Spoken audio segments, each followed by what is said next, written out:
Well, let's see. I shot a 498-pound bear one time. That was cool. This is a great story. So I'm out in Hyde County with the Seegers family, and we're bear hunting. And we chase down this bear. The dogs get it named. We go in there. We kill the bear. So then we're laying there. The dogs are all jumping all over, and I got this little dude with me, like my guide, kind of. I call him Little Bear. He's laying there, and he's smoking a cigarette. He's got a big old dip of chaw in. He's smoking that cigarette. And I said, "Hey, Little Bear, man, these dogs love chasing these bears, don't they?" And he goes, "More than Peter loved the Lord." Just like that, right out of the hillbillies, baby. Make sure you stick to the script. I know. The boss lady gave you a script. I know you weren't supposed to hear that. You came on early. You could see. I'm Susan's puppet. You're just dancing like that, aren't you? Like, dance, monkey, dance. Be funny. I love it. Hey, by the way, we are human. We still make some mistakes. Actually, we have over-the-road training coming next week, and there's still spots available if anybody does want to sign up. But we're also doing a chapter meeting. So anybody that's watching, if you want to come up just for a chapter meeting, we're gonna do our normal meeting. I'm actually gonna do a keynote message that I've been working on called "Unleash the Inner Monster," which is kind of a metaphor by let it out, let who you are out. When you're in the fence industry, you don't just have to do fence. You can do other things. This powder coating company that we're gonna do, man, we're doing this awesome semi-automated line that we're going to be making, and we just picked up a $700,000 contract for that. I mean, so come up if you're in the Midwest area and you want to come see us. Come up. I'll give you a tour of our stuff. I think, and we were chapter of the year. We wake up every day and piss excellence. That's just what we do here in the Midwest. We all win. So I love that how we support and participate in everybody's stuff. And watching what you guys are doing, it inspires me. So I appreciate that. He has been in the industry so long, and he's so smart. And then we've got Randy Ward, which Randy Ward is just a salt of this, and one of the best looking dudes around. Randy Ward is a sexy son of a gun. I've heard that. No, yeah. But here's the thing I want everybody to understand too is an organization is only as good as what the members are willing to put into it. So I have a hard time pinpointing or blaming any one person because it's our organization. And you treat yours the same way. You say, you know what, guys, what do you want to do? You have to tell me what we want to do, and we'll try to do it, and we'll probably mess it up, right? But that's part of also growth and getting out of your comfort zone. The minute that you decide, here at Empire, we are constantly pushing ourselves out of our comfort zone. I was just telling Jamie, we're going to have the single biggest month we've ever had. And I told Jamie, I'm like, what about backlog? What does that do for you? Oh, we discussed this. Backlog is something we all deal with. All right, here's a learning moment. If we don't, let's just get right to the point early in this show. Let's have a learning moment. I have really started to put a lot of value on my decision-making in my backlog. We're going to chew through $500,000 worth of this work. You probably need to hit a little bit of the oh crap button and say, we got to get some bids out. We got to start making some phone calls, get those phones ringing, call those general contractors. Hey, what about this? Hey, I gave you a bid for this. And then go back and recirculate some of those bids that you already put out. But that backlog can make you ballsy too, right? It can make you swing for the fence. So right now we're sitting in a spot where we have a ton of backlog. We have more work in the backlog than we ever had. And by the way, folks, we need to make money.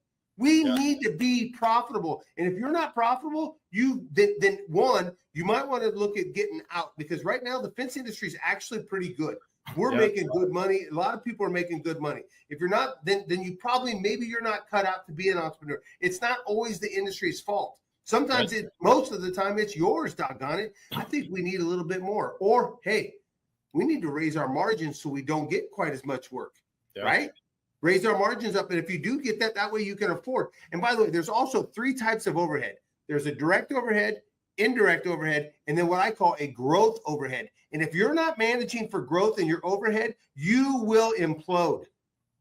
There's my lessons in business. And I love that you said it. You said it is perfectly simple as it can be. Sometimes we overcomplicate the process of this. Okay, if you've got more work than you can get done, raise your price. Yes, that gives you power. Yep. Yeah, I agree. And I don't think enough people focus on that. They don't even look at it.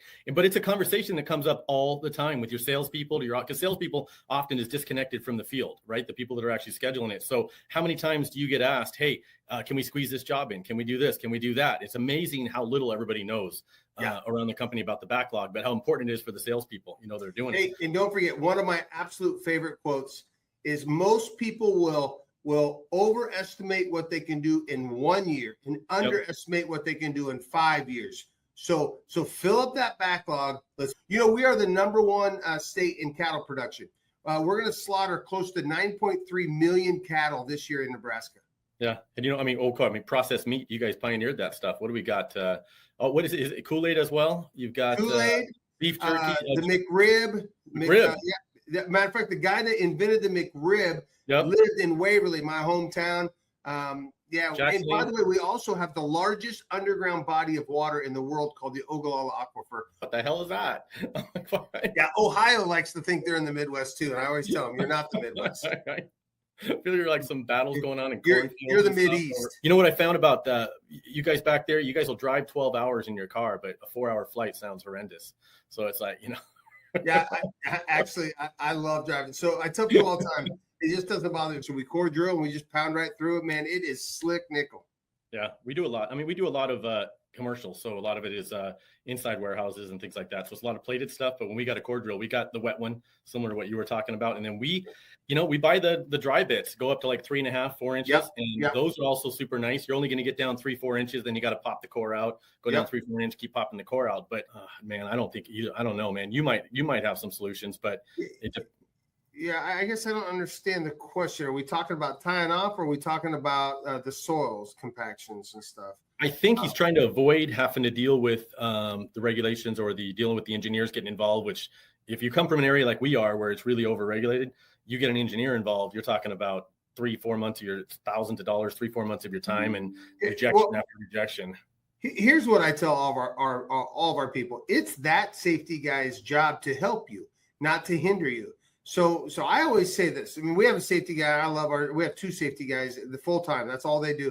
But I always tell our guys, hey, if you ever catch somebody doing something wrong, I'm going to be pissed because we know it was installed right.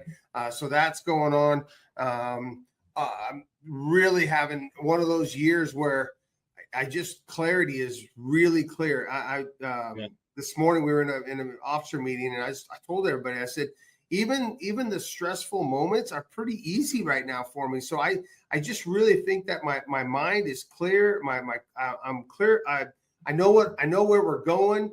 We have so many great people. I'm constantly in like John Maxwell's leadership books. I'm learning so much that it's just been a real blessing of a year. So you weren't though.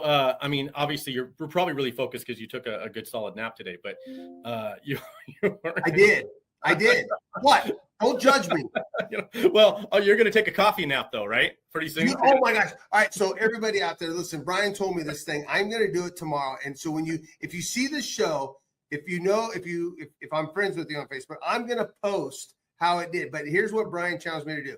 I'm going to pound a large double espresso coffee. Just a cup of coffee. I don't know. I've never tried a large double. No, I'm going all in. I'm going big or going home. And then I'm going to take a 20-minute power nap. And they say that when you come out of it, you're like, whoa. So I'm going to see what happens. It's because you don't get an instant rush from the caffeine, right? So it takes a good 10, 15 minutes sometimes to kick in. So that means you go straight, you could still fall asleep. But then when you wake up, you are just like, boom.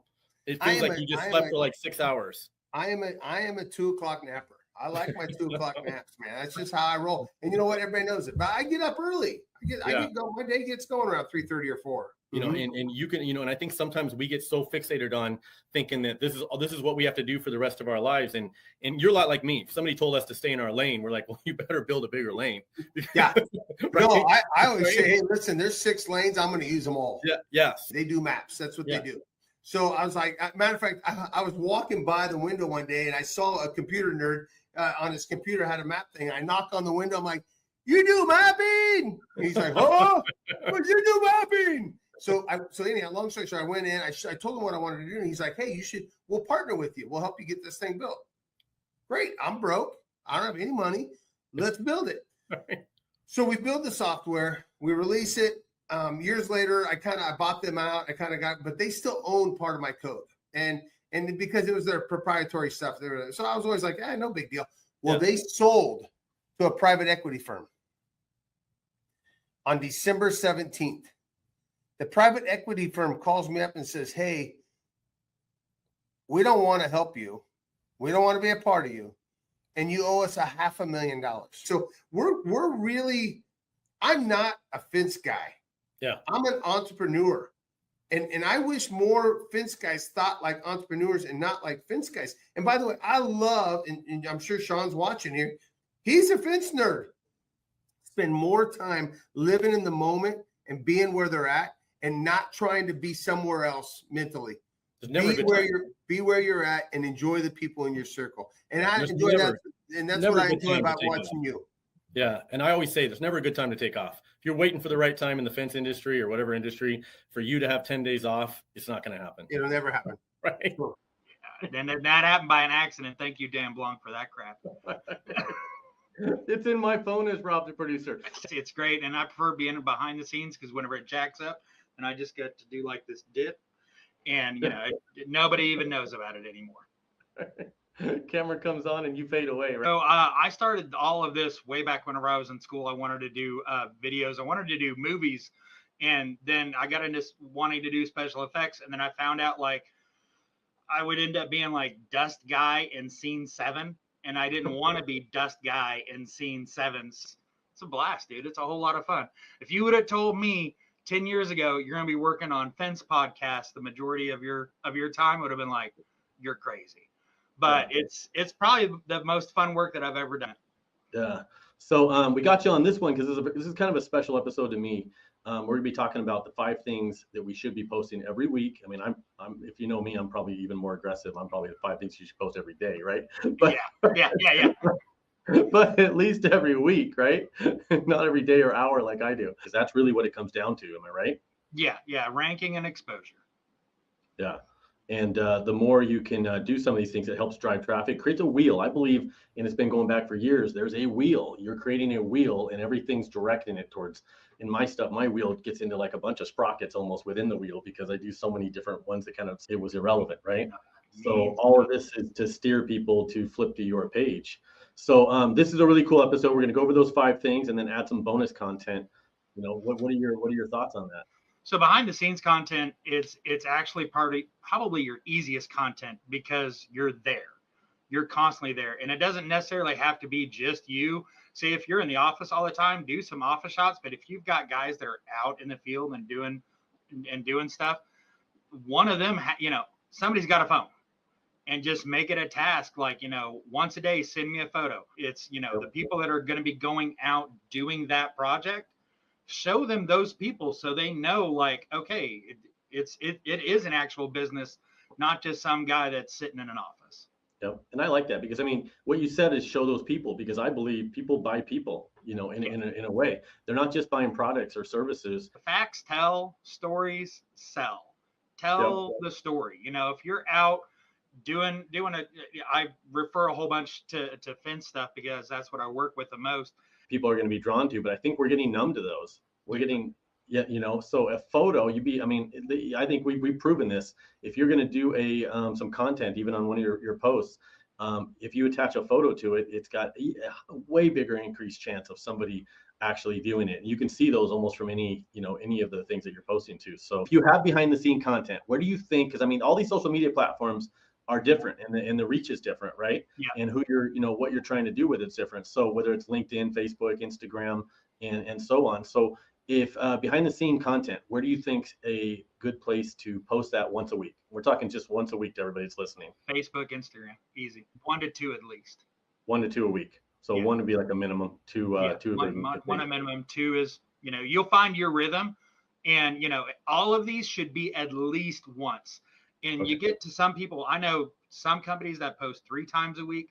I know some people that post 15 to 20 times a week. The reason why I love customer education and tips is I've always felt the more you freely give away, the more questions and the more work you're going to get.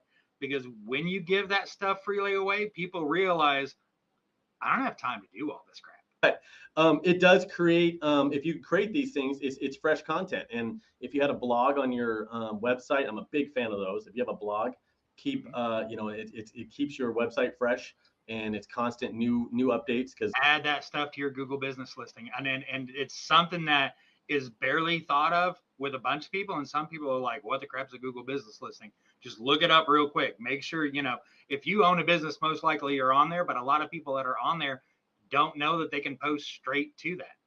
Yeah. And it's an easy, again, it's just like behind the scenes. It's an easy way to spotlight, or it's an easy way to show more about your business. But I see it as a double thing of, that's a time I get to celebrate somebody also that's doing awesome on my team. I went for a year and a half. I would find, if you scroll hard enough back through my Facebook for about a year and a half, I would find one thing that was in my photo, and I would just give this random butt fact about that one thing. Like it would be about like Rust, or I did a worship photo and it was about microphones, or I did a photo of a stage and it was about LEDs. And one of my friends literally told me, he was like, it wasn't that your photos aren't awesome, like they're good. At the same time, this content just builds up, man. Yeah. If you keep doing these things over a period of a year, you have now established yourself. You can make yourself even look larger than you are, right? Yep. If you're listening in the car, it is this potatoes, simple. man. Yeah. It So doesn't the take a lot. before and after, the things I love about the before and after is it 1000% gets to show off your guys' talent. And everything that y'all are doing. Before and afters are totally amazing, especially the more disastrous it starts out, and the amazing that you get to make it at the end. Yeah, and it's really cool. Well, I think authenticity builds connection, and it does. If you can show, and people love hearing from the owners. They love hearing from the perspective of either the founders or even a personal perspective from one of the people in the field, things like that. And how you did. You'd be like, hey, 10 years ago, literally something as simple as saying 10 years ago, I installed my first fence, right? I borrowed an auger and I had zero clue what I was doing. You told a story of starting with nothing and look what we have now. That's the thing that I can't tell people enough about this, how huge of an impact the story has. And my buddy Kyle was standing at the back of the stage area by the tech booth. In between the tech booth and the 50 feet to the stage, he had this idea hit his head. So when halfway through, he gets up on stage, he looks out, and this is like a youth group. So don't be afraid of, well, my one video got 5 views, so I'm totally terrible at this. No, it was just, that's how the algorithm monster treats people. Yeah. And then you go back and you do a video and you spend 4 hours editing it, trying to make it look as professional as can be, and like 16 people watch it. Yeah. So it doesn't. And you were 5 of the people in your office. The more time you spend on the video editing it and making it look perfect doesn't mean the more views you're going to get. No one's ever going to know who you are. Well, imagine a year later. I mean, once a week, you realize if you did it once a week, that's 52 videos in a year, right? Any game, any important school stuff, like I've been able to be a part of and do that stuff. So I appreciate y'all. And there was Zach from Blackline right there saying he needs some intros. Look at that right there. That's the one you have the most play with. Yeah. So Facebook, I think I spend most of my time in Facebook as well. Something new is going to pop up, but we won't go with them. We're just going to go to LinkedIn. So dang it, I just figured it out. That's the secret. Okay. Why aren't they posting the same memes over there? It's almost like they're afraid to, isn't it? It's the adult version of social media. It's like we feel like our parents are over on LinkedIn, and it's like we'll post the most.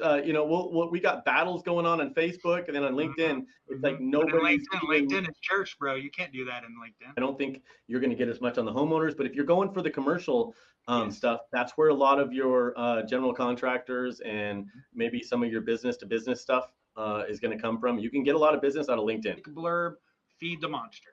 Yeah, and there's all kinds of stuff. If you really get in there, and I think we should do another video. So for Google, I would do before and afters. I would do behind the scenes and quick tips. Take that same video without that music, go put it on YouTube. Yeah. And a lot of people, they try to do the music part on YouTube, and I'm like, no, it's just going to get you flagged, and you're going to be paying someone else the money that you should be getting. Always put both of them, put that stuff up there. And TikTok is more of the entertainment and you can sneak in knowledge. Yeah. Just the biggest thing is consistency and branding. If you stick to those two things in all of your postings, you're going to make, that's the biggest one. Just start. And whenever it gets to become too much, there's people like me, that can help you out with it. But, just the biggest thing is start now. Don't wait till tomorrow. Well, hey, everyone. It is April 1st, April Fool's Day. This is not a joke. And we have a pretty interesting topic here today. It's women in leadership, leading versus ruling. And I got Michaela and Melanie here. A few weeks ago, we tried to go live and I was having like severe technical issues like all over town. And then my armpits were on fire. Yeah, so it was wow.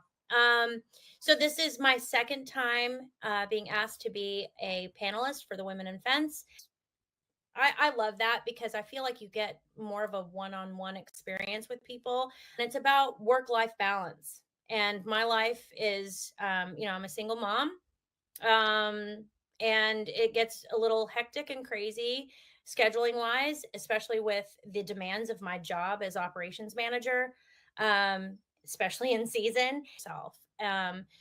It's just for mental health and also physical health, especially when you're working in an industry like the fence industry, can be very chaotic and crazy and high stress, high demand in season. And yeah, it was a wonderful experience. And I will say that I don't know how people go to these events and go out after, because I was exhausted just giving that part of myself like every single day. Like it's a lot to bear yourself to the world, right?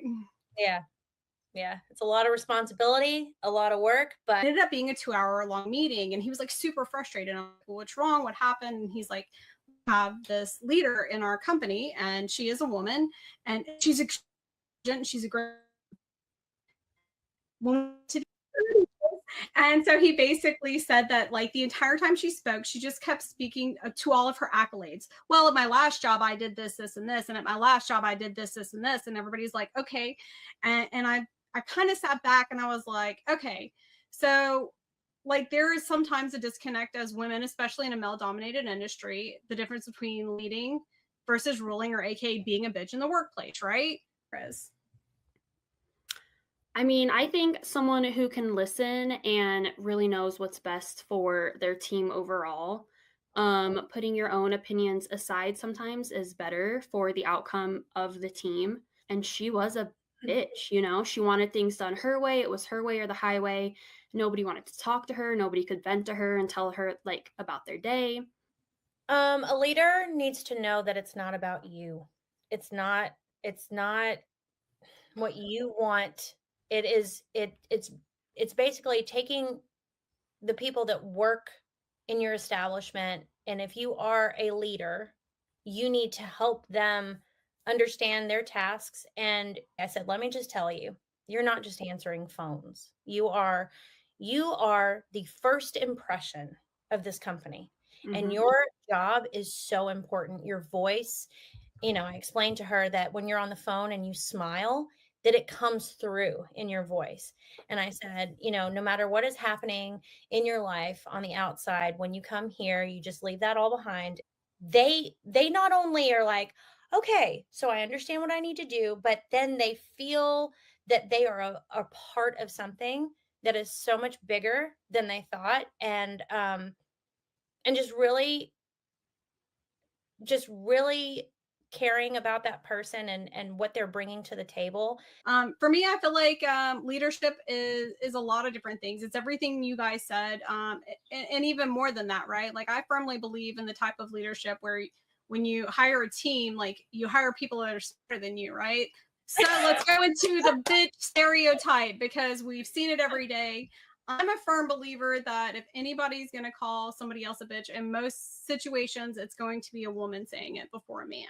Especially when they feel intimidated or threatened, even in the workplace, not just in general, but in the workplace, claws come out. And that's no fun. You don't want to work with that. Mm-mm. Nope. See, look, and then we got the biggest bully of them all in the workplace. Whatever, Brian. Nobody likes you. I think the women being assertive, the confusion is, oh, she's being dominant and she's being a bitch. And that's not necessarily true. And when you're not listening to me and I have to get stern, it comes off as a bitch. But I'm in my professional workplace and I need you to do what you need to do. I'm just busy. And I feel like I'm very much aware with how I say things and how I do things, because I feel like I have to be so careful to not hurt anyone's feelings or, come across a certain way. I'm just busy. I'm just fucking busy. It's hard to work with women. It's really hard to work with women. It takes a certain woman to work with another woman that understands that language and not feel like, is she going to go cry in the bathroom? I think the more you know your team and everyone's personalities, and that just goes back to listening to them and understanding them like as a person. She's like, okay, let's go. Well, April about 20 Fool. minutes later, like I called Michaela and I was like, hey, I was gonna say this to you. I was gonna say, hey, you're in trouble. Jump on a call with me and Yadira. And she's like, if you do that, I will cry. As a leader, as a woman in a male-dominated industry, it's really important to always just own up to any kind of way that you think that someone else took something, be acting like a bitch. And I hate Right. using that word, Yes. but it's like that's what's in someone's head. It's like, oh, I'm being a bitch, and I'm like, no, I'm just busy. Right. But I am the first person to come up and be like, what do you need help on? It's an actual management style. Obviously, it doesn't work long term. For those types of companies where leadership is like that, there's a high turnover and stuff like that. I think one of the many tools you can use is having a mentor, right? Like having somebody that knows who you are and how you react. Like that's going to tell you the truth.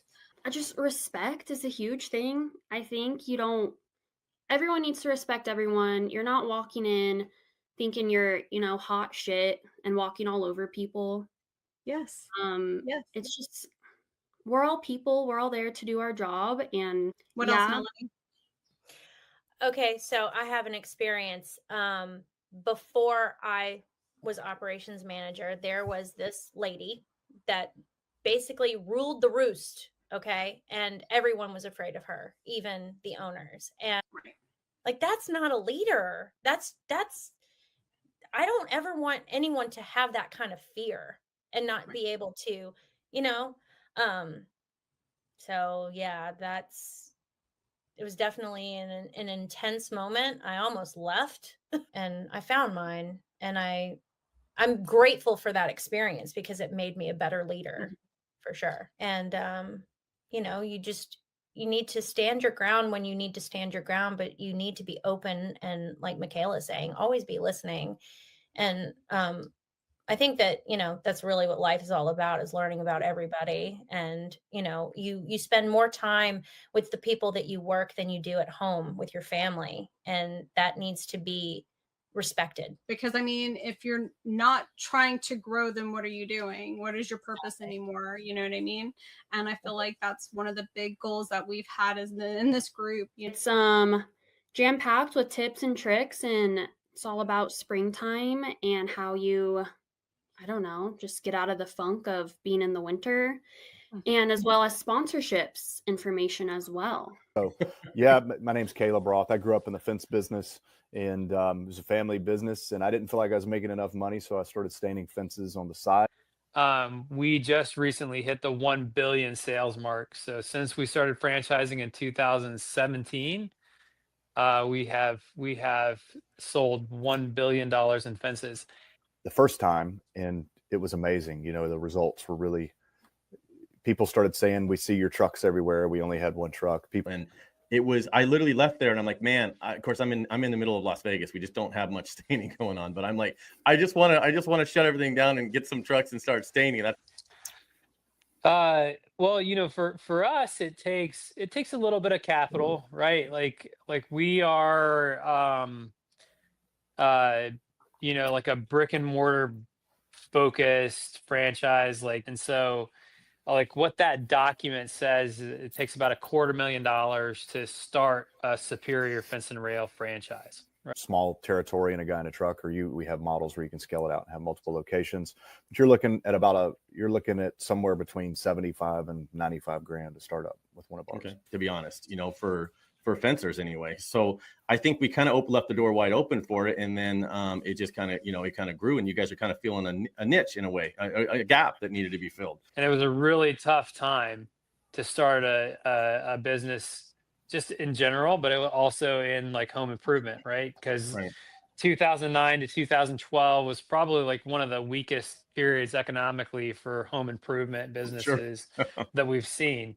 So when I started the stain business, I just created a monster in myself of just trying to learn everything I could about business growth, principles, strategic planning, all of these things, you know, lay the yellow brick road out for you. Right. So Yeah. I think that's kind of what we're looking at, is just being that person that we can take new people under their wings so they can focus on growing the business rather than figuring out how to do the business. Yeah. You So guys do a Brian, lot. so Brian, I think if I could paraphrase, like, from your perspective, if you credential and certify a business and say like, hey, this guy is like FWA certified, and they're an FWA certified contractor, that should buy them sort of like the clout to go out and establish accounts with.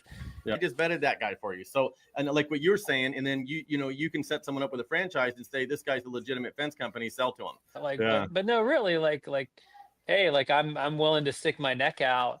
And I think like maybe like that might be the difference, because like I was actually willing to guarantee the result to a Yeah. certain extent, you know? Yeah. And so when they buy a franchise for us, they're going to come in for a week long, and they're going to get all of those things dished out to them. And there's a whole long list, and I'm forgetting all of it, but there's basically, we got to teach the whole system, and then we got to hold their hand as they get up and go on. But it took me at least 9 months to get like everything fully under control. Yeah. And like we like there were some broken eggs like to make that omelet, you know what I mean? Like Yeah. in like whatever, you know, like good for you. But like the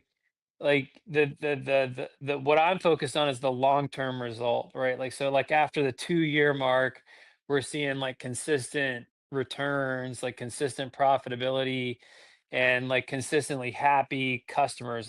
Then just starting from nothing, you know, hey, I'm going to quit my job, I'm going to start a fence company. I think that argument could be made. They're much more prepared than the average guy. Yeah, and for sure, like it's gonna kind of like winnow down, like make a small box of things. Like, hey, we're really good at the things that are inside the box. Like, I don't want to do it, you know, and like that's a perfectly valid response, right? Yeah. Yeah.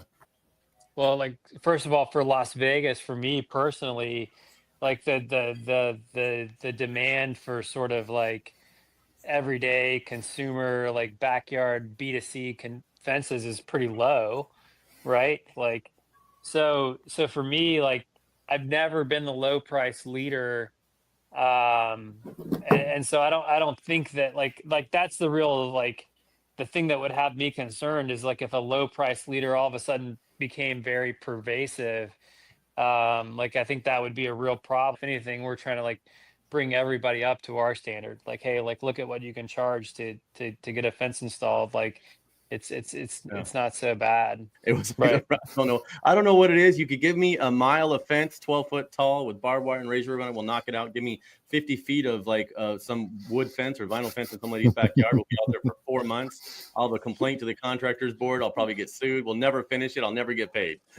What's your plan for getting out there, you know, around the country? Well, we want to go nationwide, and I mean, there are some certain registration states we haven't registered in, but a vast majority of the lower 48, we're registered in those states and ready to do business there. So we do want to make a nationwide push. Yeah. We sort of built the stain market in Nashville, and we get a bunch of guys started that, I don't want to sound derogatory, but chased our coattails for lack of a better term. And we were a company that had overhead. We had employees. We held them over the winter. We had overhead that other guys didn't.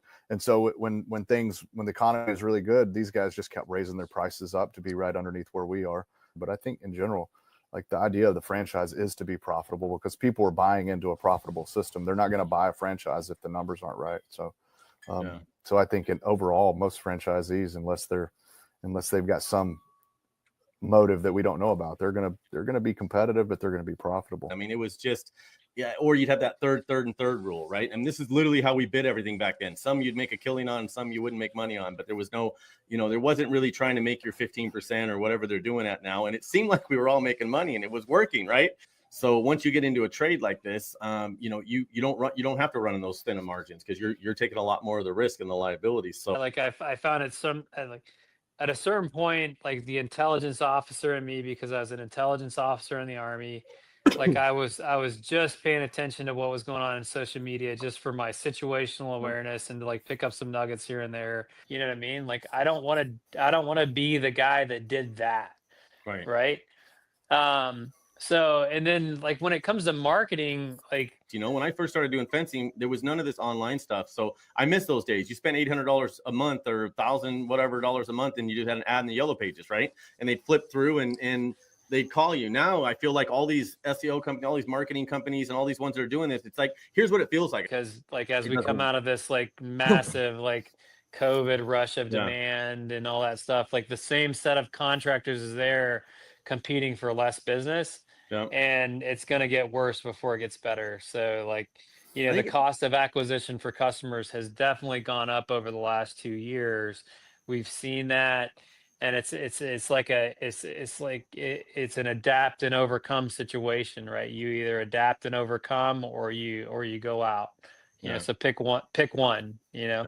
I mean, we do it as a franchise, or we would take care of that. But I mean, if I had a nickel for every time somebody put, stain and seal experts in front of their company name or whatever, I mean, it's just, it runs rampant and that's just part of it. My number one with all of our folks is like, hey, like first do good work. You know what I mean? Yeah. And so if you first do good work, if you establish like good rapport with customers, if you're able to like generate good like online reputation for your business, like everything from there is like so easy. Well, I guess they probably need to sit down and figure out what their goals are. What are you trying to achieve with this? A lot of guys start a business because they want to grow an empire. They want to change lives in their community or whatever. And other guys do it because they can't pass a drug test. And there's everything in between. And so I guess, I mean, you just really got to know what you're looking for. And if a franchise is a good fit, go find one. And you may end up buying a popsicle stand franchise. You may find out that fence or staining isn't for you. So. Yeah, I mean, for me, for guys coming from the industry, if you really want to like embrace this concept, like some of the like honestly, some of the worst results that we've had have been from people within the industry, right? Like coming into our model. Is there something you could look back and say, man, I wish I'd have known this when I started that? The only thing that no, I mean, really honestly, like nothing about it. You know what I mean? Like, other than like during like the rapid expansion years, if we had just been like a little bit pickier about like who we let in, I think like we're on our way to doing that. And so like it's hard for me to look back and say like, man, I wish we hadn't done this, or I wish we had done this differently. Like I honestly don't think at this point in time that I could say that I have any regrets right now. And so we ended up getting a lot more value out of the business than we even thought was possible. And we sold to a company that eventually became what is now Empower Brands. So now we're a part of a platform. Like I have been able to do what I feel like is the right thing to do. I haven't had to be like all PC and corporate and all that stuff. And any of my franchisees will tell you that if they met with me lately, like I give them like hey, this is what you need to do in order to improve your business. My dad, Joe Kinda, actually bought J.C. Gurry in 1970 and turned it into manufacturing for signs and decals.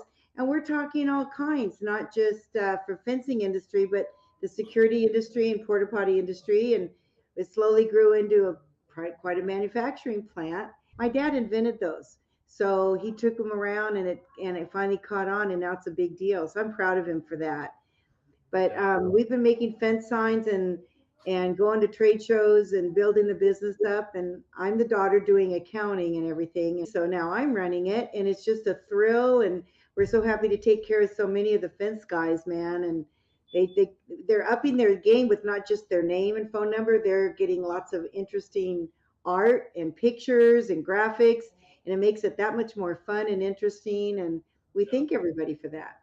The fence people, they've always been my dad's favorite of all the industries, because they had take pride in their sign because it's their identity. The security companies, oh, it's a nice sign, but they're like, I'm proud of this sign. Where the fence guy's like, man, I love my sign. That's my sign.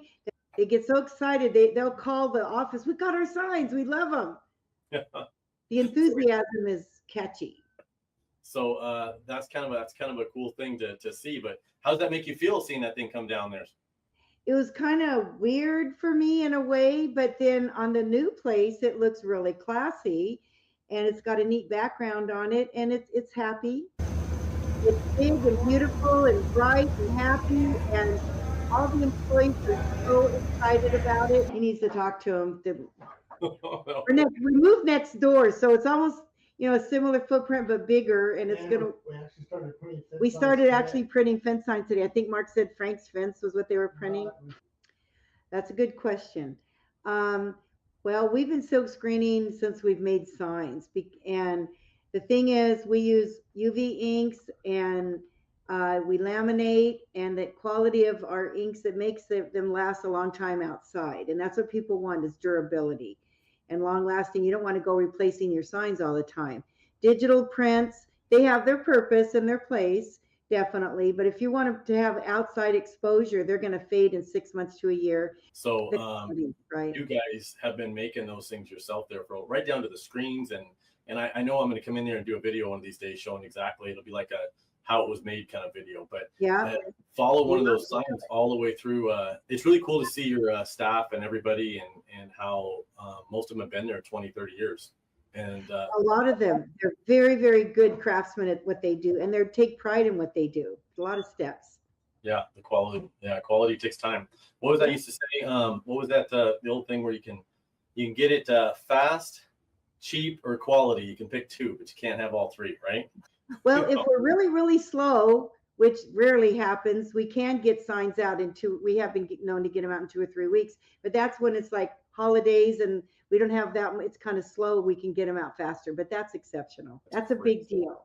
My dad, our family's been part of it for like 55 years of it. Mr. John C. Gurry had the company started. It was a sales company. It wasn't manufacturing. And when he passed away, my dad bought it from his widow, Betty Gurry, and I remember writing the checks to her. I go way back.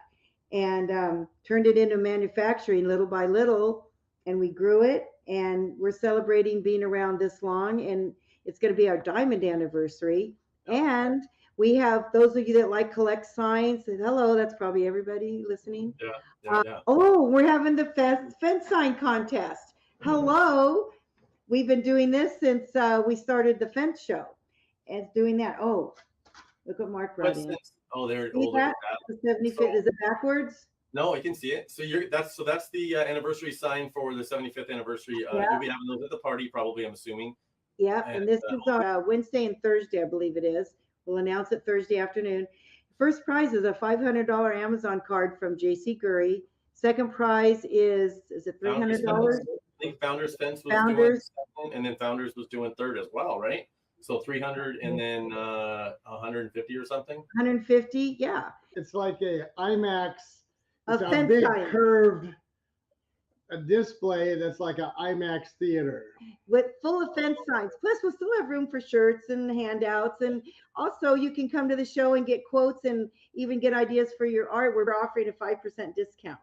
On orders or reorders? Or reorders. If you already are a customer and you come and you want to order at the show, you get 5% discount. Not just like your first order. It's if you order at the show, it's a 5% discount. Yeah. So I would not want to negotiate with Mary. I would just go with whatever price she spits out to me right in the beginning. Yeah, she's ruthless as a negotiator. Take up the whole 20 and you can stand in the middle and you're completely surrounded. Your whole vision is nothing but fence signs. Wow. So and we even have a section for the some 30 and 40-year-old signs that we pulled out of Mary's dad's office. You'll get to meet the people that actually made your signs. They are so excited to meet you customers and talk to you and about their signs and what they do. Craftsmen. They're craftsmen, and we're very proud of them, and we're happy they're coming to the show. Again, it's because of the 75th anniversary, we decided to do something special, and they're so excited to be included in it. Yeah. But it's worth it, you know, it's because this is such a big event and a special time in all our lives, you know, 75 years. Tell me what this is, because it looks like you may have brought it in on a horse carriage or something. So let's see what this thing is. Let's see if I can get this thing to play. That right there. Look at that. Oh, that's a die cutter.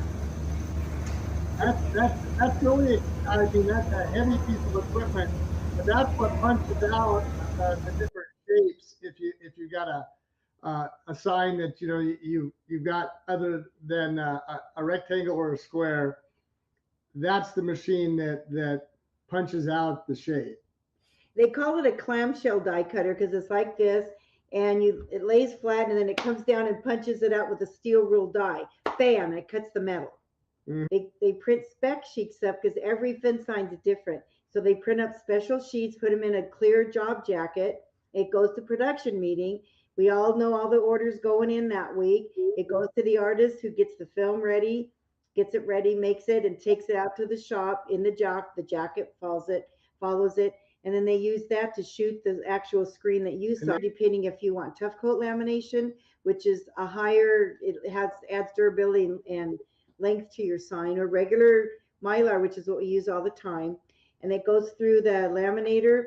Then depending on the next thing, if it's a die cut or just a square cut, shear cut, then they cut it like maybe a 5x10 or something like that. And then they put it through the punch presses and they round corner and punch holes in them. It's like each one, it's like you got like two back-to-backs facing each other, then they're wrapped, and it's almost impossible to get a sign that is, you know, not at the same quality from the beginning all the way to the end. Right. So it's really cool. And the fact that you run some overruns, you call it, which is like a percentage of over, that way you can make sure you're not just sending somebody. We have to, because they're so picky, but they won't let stuff out of here unless it's perfect.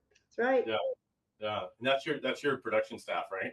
Yeah, that's it. Yeah, and our customers tell us all the time. We get so many beautiful letters, emails saying how grateful they are, how much they love their product. Well, how does somebody get their sign on this magic wall? That's what we all want to know. How are we going to get our sign on that magic wall? I mean, can we? Well, first of all, you have to buy it from us. Okay. Condition number one.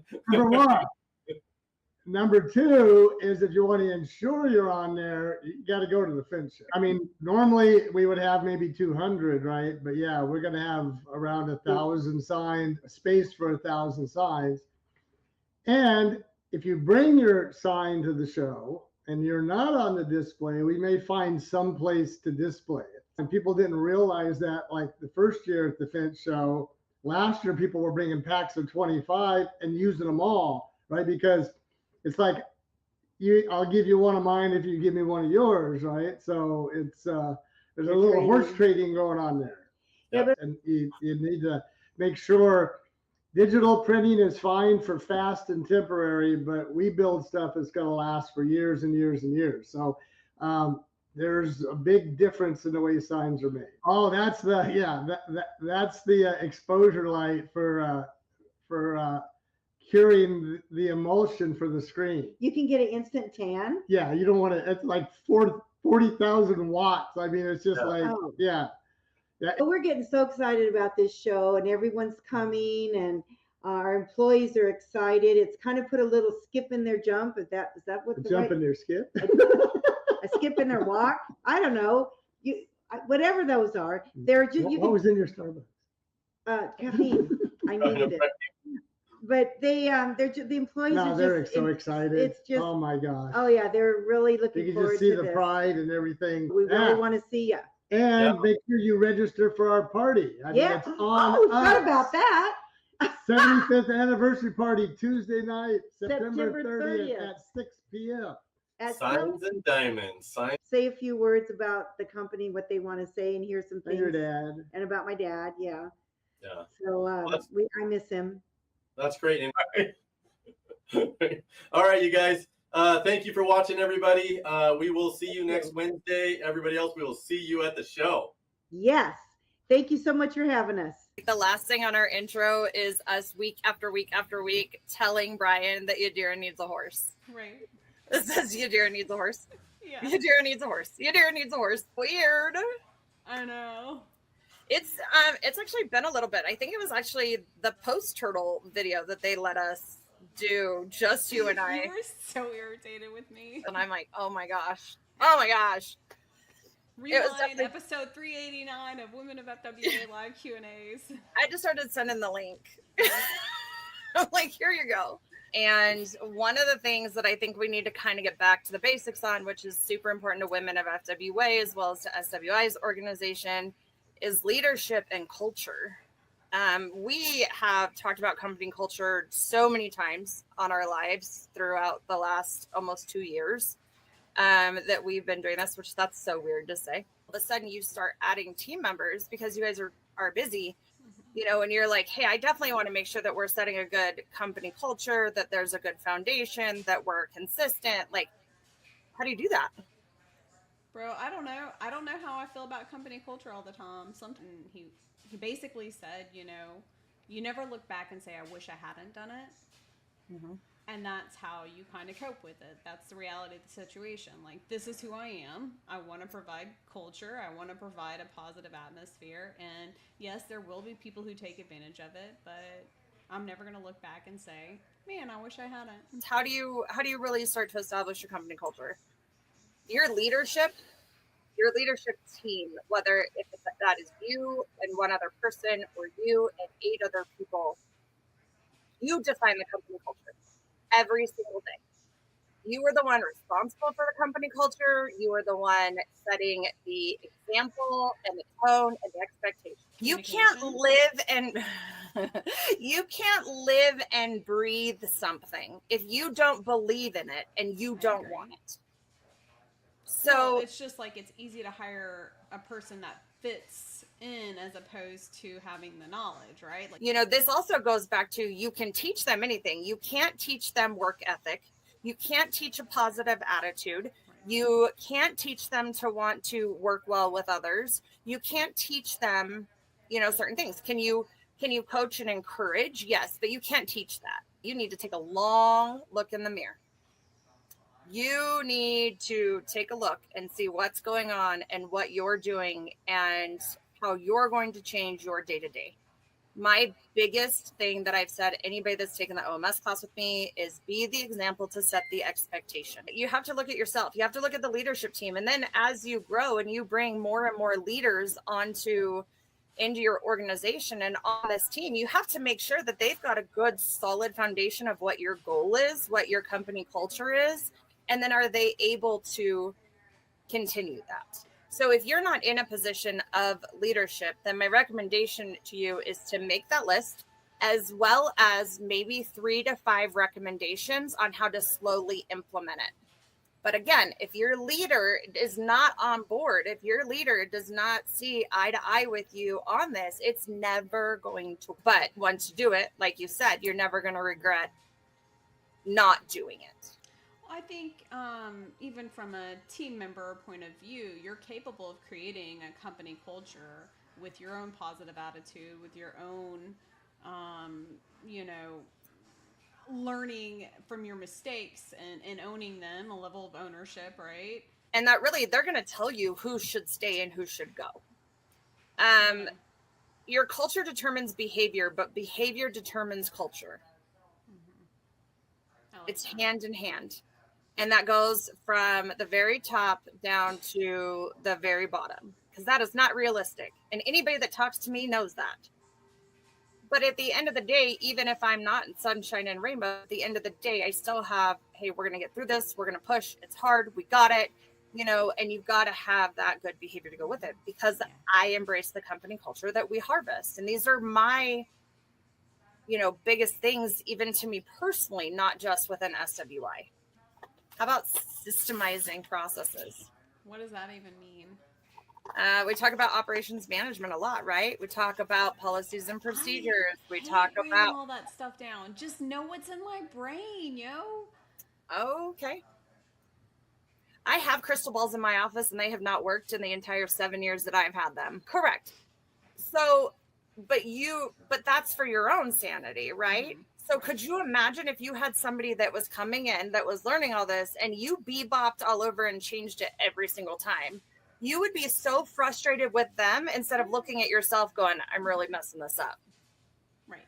So actually, when we start an interview, the first thing I ask them is, you know what, we're going to get into your work history in just a minute. I don't want to know about your work history. I want to know about you. What do you want to tell me about you? And then, of course, I ask them 5-year goals, 10-year goals. How do you describe your personality? What are some of your hobbies? How would you get out? I don't want to tell you what came to my mind. Tell me. There's probably nothing that you could say that I have not heard. It doesn't matter. I don't want to say it out loud. What's the right answer? There is none. What the question is doing is it's showing me what your problem solving skills are. Ask questions. Right. Don't jump. Oh, I jumped. You ask questions. So when we're talking about a culture fit, that's one of the things that you have to make sure of in a company culture, that they're going to match that. Right. The why, spread the why. If you're not sharing the why would anybody else care? I agree. Get into the nitty-gritty details. Even if they're handling one little piece, tell them how the whole puzzle fits, because then they're going to show their culture and they're going to show the importance of what the task is they're actually working on. Creating a career path. If anybody has ever been in a position with a company where leadership absolutely sucked at communicating, you know how miserable that is. Yeah. There's, in my opinion, there's nothing worse. I agree. So the last one is lead with a vision. Leaderships must constantly communicate and reinforce company mission, direction, and core values. How many times in Women of FWA have we been in a meeting and I'm like, back to the basics? Right. And again, I will say it 100,000 times, be the example to set the expectation for your kids, for your organization, for your boss, for your manager, for anybody. Be the example. I'm just saying, as long as you have your badge. Because you can sit with us. Right. It's just a chance to really hang out before all the crazy and, the show floor and everybody's going in 35 different directions. Right. To be able to hang out. So, and every year we're going to actually come out with a new design. So once they're gone, they're gone. There's no mo. So yeah, there they are. Look how fast. To get my hands on this yours. I've already placed my order. And you can place your order. Yes, You just have to reach out to Women of FWA so we can get you on the pre-order list. I've been crazy busy, just trying to wrap everything in a bow. Education is kicking my butt, but man, it's looking really, really good. Absolutely love that. The show's going to kick some butt this year. It'll be here before we know it. It's a hop, a skip, and a jump away. If someone's pissing you off and you got all these things flying at you, how do you handle those situations? And let's face it, some of these answers, they're going to put on their best behavior, right? But people will show you who they are. But they will show you when you're not talking about just their work history. They're not just their work history. Right. If you want to hire based off of just work history and screw the company culture, then don't ask these questions. Mm-hmm. But this is so important to us. This is how we start every single interview. Everyone. Yeah. What it does is it only comes in the morning to wreck our day, then gets sunny right about the time customers get home. So then customers are like, where you been? Looks like you haven't done nothing all day, right? The guys been sitting in the trucks. 50 degrees Celsius difference between winter and summer. Canada's beautiful, though. Michael, have you been up to Canada? I'm 10 minutes older, 10 minutes wiser. And right after COVID, funny we're talking about it, Robert and I decided to split the two companies. Being a contractor is the hardest thing in the world. And when you sell a company, people think you're brighter than everybody else. But I wanted to put my twist on it. Yeah. And so we kind of identified that we did identify that I really love working with, and I'll work with any size company, but 3 million and under. I love really working on tactical stuff. And so I also own several different other companies, but Purple is where what fills my cup and fills a good portion of my time. So, and say, I'm going to tackle this part of it and you tackle the other. yeah, that's funny. I definitely, in the last year, I feel like I've really gained my identity. I've had the courage to say, hey, listen, I believe in what I'm doing here. Well, it's because it's a subscription service, right? So like Netflix, you pay one fee and you can watch movies all day, every day for the whole month, right? Yeah. And that's the same thing with Draw a Fence, because normally if you're going to hire someone to do your drawings for you, you're going to pay per hour and per drawing, and it's going to get real expensive. And with us, it's just one flat fee, and you can do 100 drawings a day if you want. You know, now when I see anything purple, I want to take a picture of it and send it. I'm like, look, a purple backpack, look, some purple shoes. You're just like, you're like instantly think of you guys. So it was a brilliant marketing plan. You know, there's no doubt. For sure. That's Mr. Purple for you. Why are they using Draw a Fence? The interesting thing that we found recently is that the people who do subscribe and who do pay to subscribe, not one of them has unsubscribed. You know, Really? like free trial users will give it a try and then, oh no, okay, I need that or whatever. But the people who've actually committed to it, every single one of them is still using it. So we're going to start marketing to those guys, and the municipalities who are putting together the smaller bid packages for construction projects. And they can use the tool too to generate those drawings, get quotes from fence companies. Right. So it's actually quite broad. You'd think it's very specific to one type of person, but we're finding that it's actually not. And say, I'm going to tackle this part of it and you tackle the other. Yeah, that's funny. I definitely, in the last year, I feel like I've really gained my identity. I've had the courage to say, hey, listen, I believe in what I'm doing here. What do you think is one of the biggest myths business owners believe, you know, before they hire you? I'll try to be brief. I'm not going to answer any of your questions directly. My wife, I was like, hey, what do you think about these? And she's like, you never answered any of his questions directly. I said, I know, isn't it great? So I want to be clear, first of all, because I think that there's also kind of a myth in currently our fence industry, because there's a lot of consultants and coaches and gurus popping up, right? And so coaching is a longer journey when you hire any coach or consultant. We don't have a magic wand, so we can't just fix something by you calling us. It's impossible. And by calling us, you don't fix your cash or your marketing problem at all.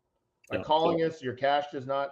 We can creatively fix that over a little bit of time, but there's no way by calling us it's going to get that much better tomorrow. You know who they say consultants are, right? They're people who can't run a business, so they're getting a consultant. And I don't mean that. I mean, there are great consultants, but when you're giving advice to industry specific, you have to know really about the industry. And so, like, I mean, even just sort of building software for the industry, right? And then the last part of it is if they were built during COVID. So I call these COVID companies.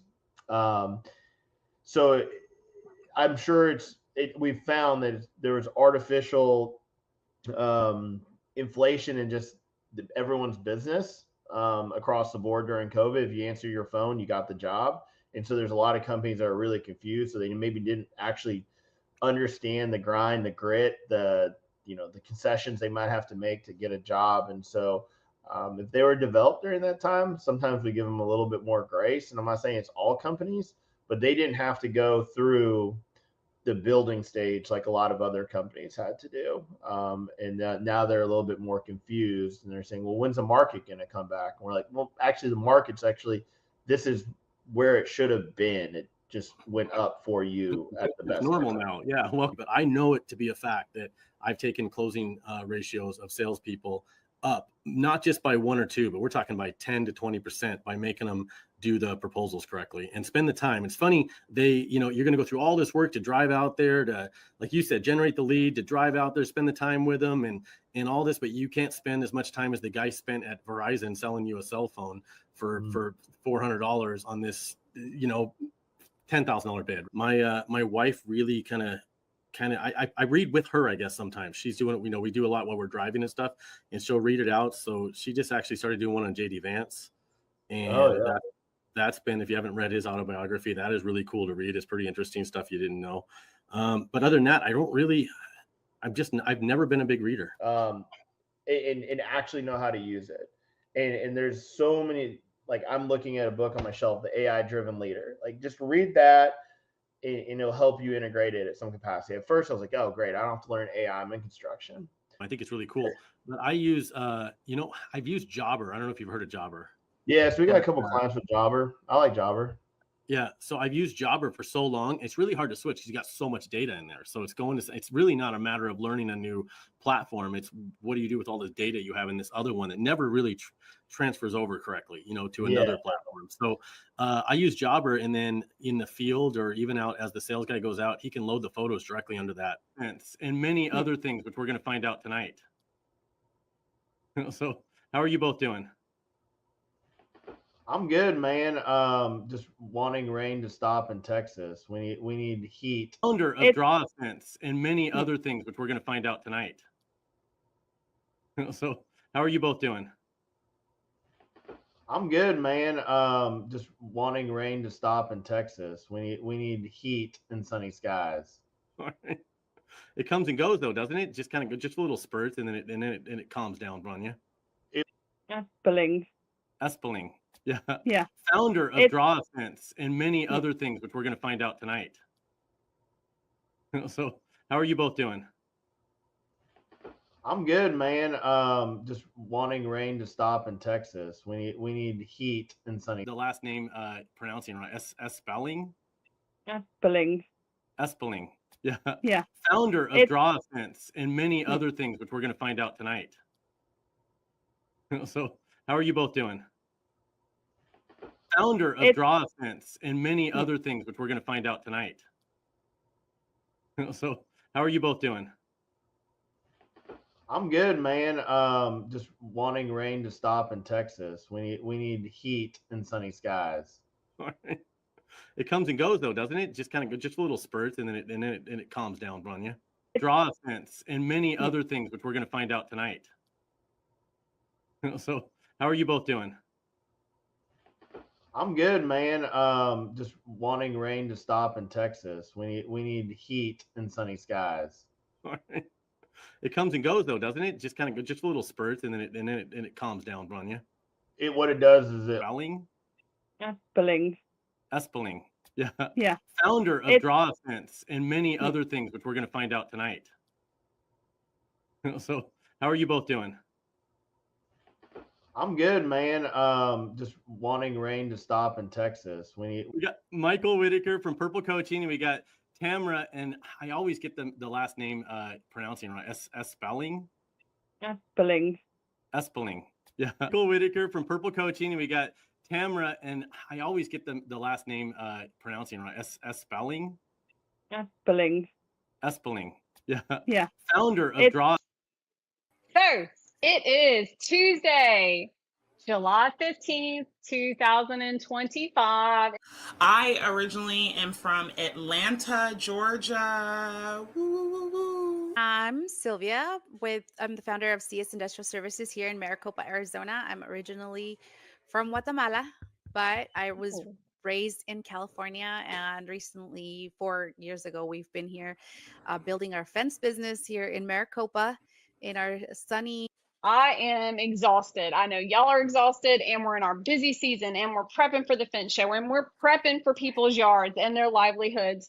And you have to babysit Brian all day long. I would probably say it's definitely compartmentalization. So it's focusing on what is in front of my nose at the moment.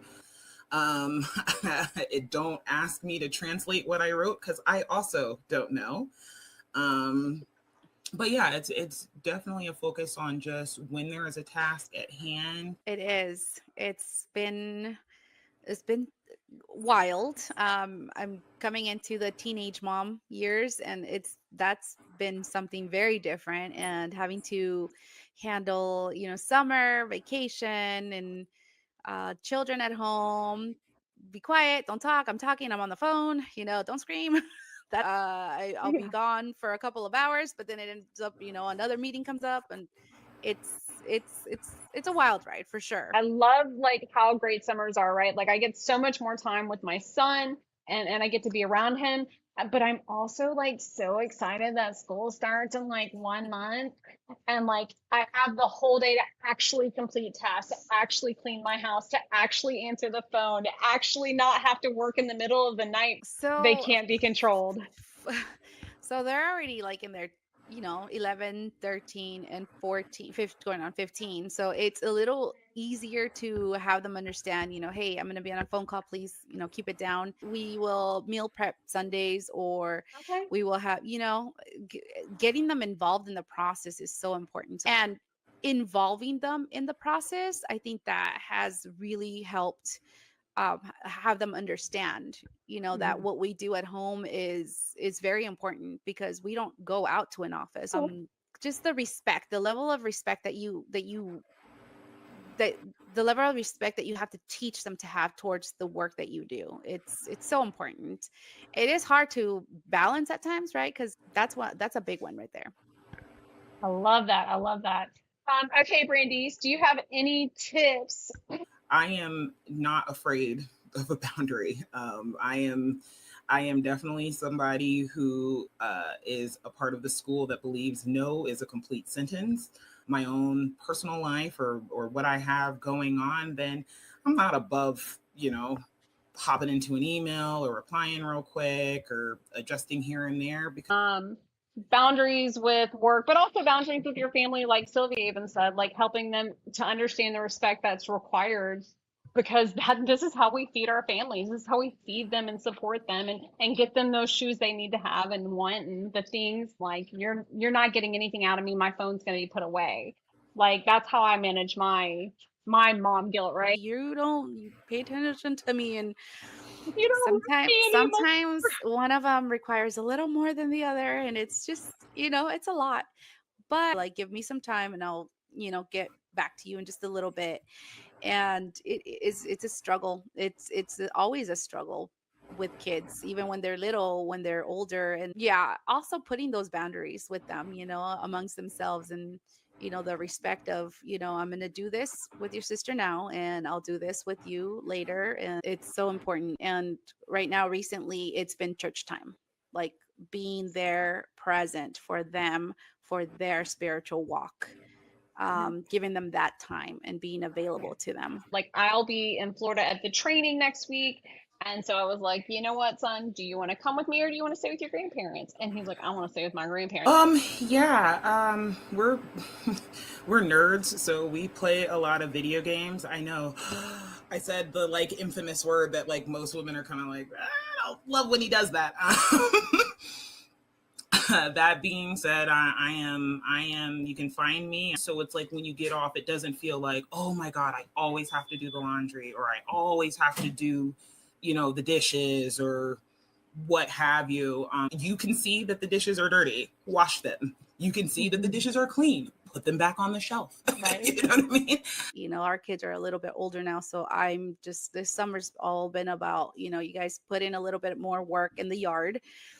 Things that dad would have to do, put in more of that time out there so that you support him, because he's supporting all of us. We're his support system. And it's a big one. We are his support. He is the lead. So we support him in what he needs. So no, I love that. For us, it's like a guaranteed like 10-minute vent session about work, about how angry I am at Brian. And then we can't talk about him for like the rest of the evening, enjoying fishing and the sunset and just appreciating the little things in life for sure. Like I did want to say something, because you did mention having mom guilt.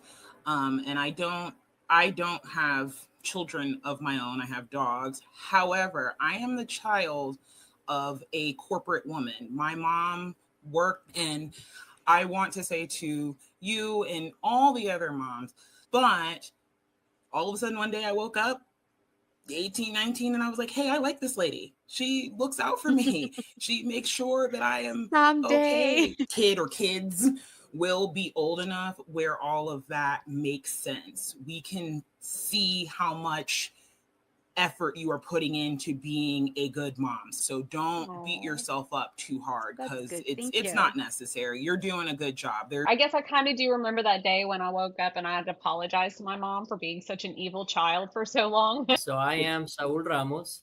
I'm the district director for the Nevada district office. So I am based out in Nevada. However, SBA, or the Small Business Administration, is a federal agency, and you're likely to find district offices all over the United States. So what I'm about to share, quite frankly, applies to anyone throughout the United States. So here's the plug, right? You apply for the PPP, you receive the money, quite fine and dandy, everything worked out well.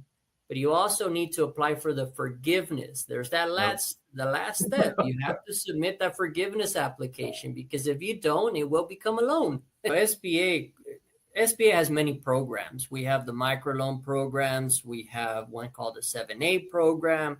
We have one called the 504. So microloans, meaning, between, 5 to 10,000, they can even go up to 350,000, of course, depending on what you consider micro. But it's intended oftentimes to get you started, get you going. So SBA does play in that small space, if you would call it.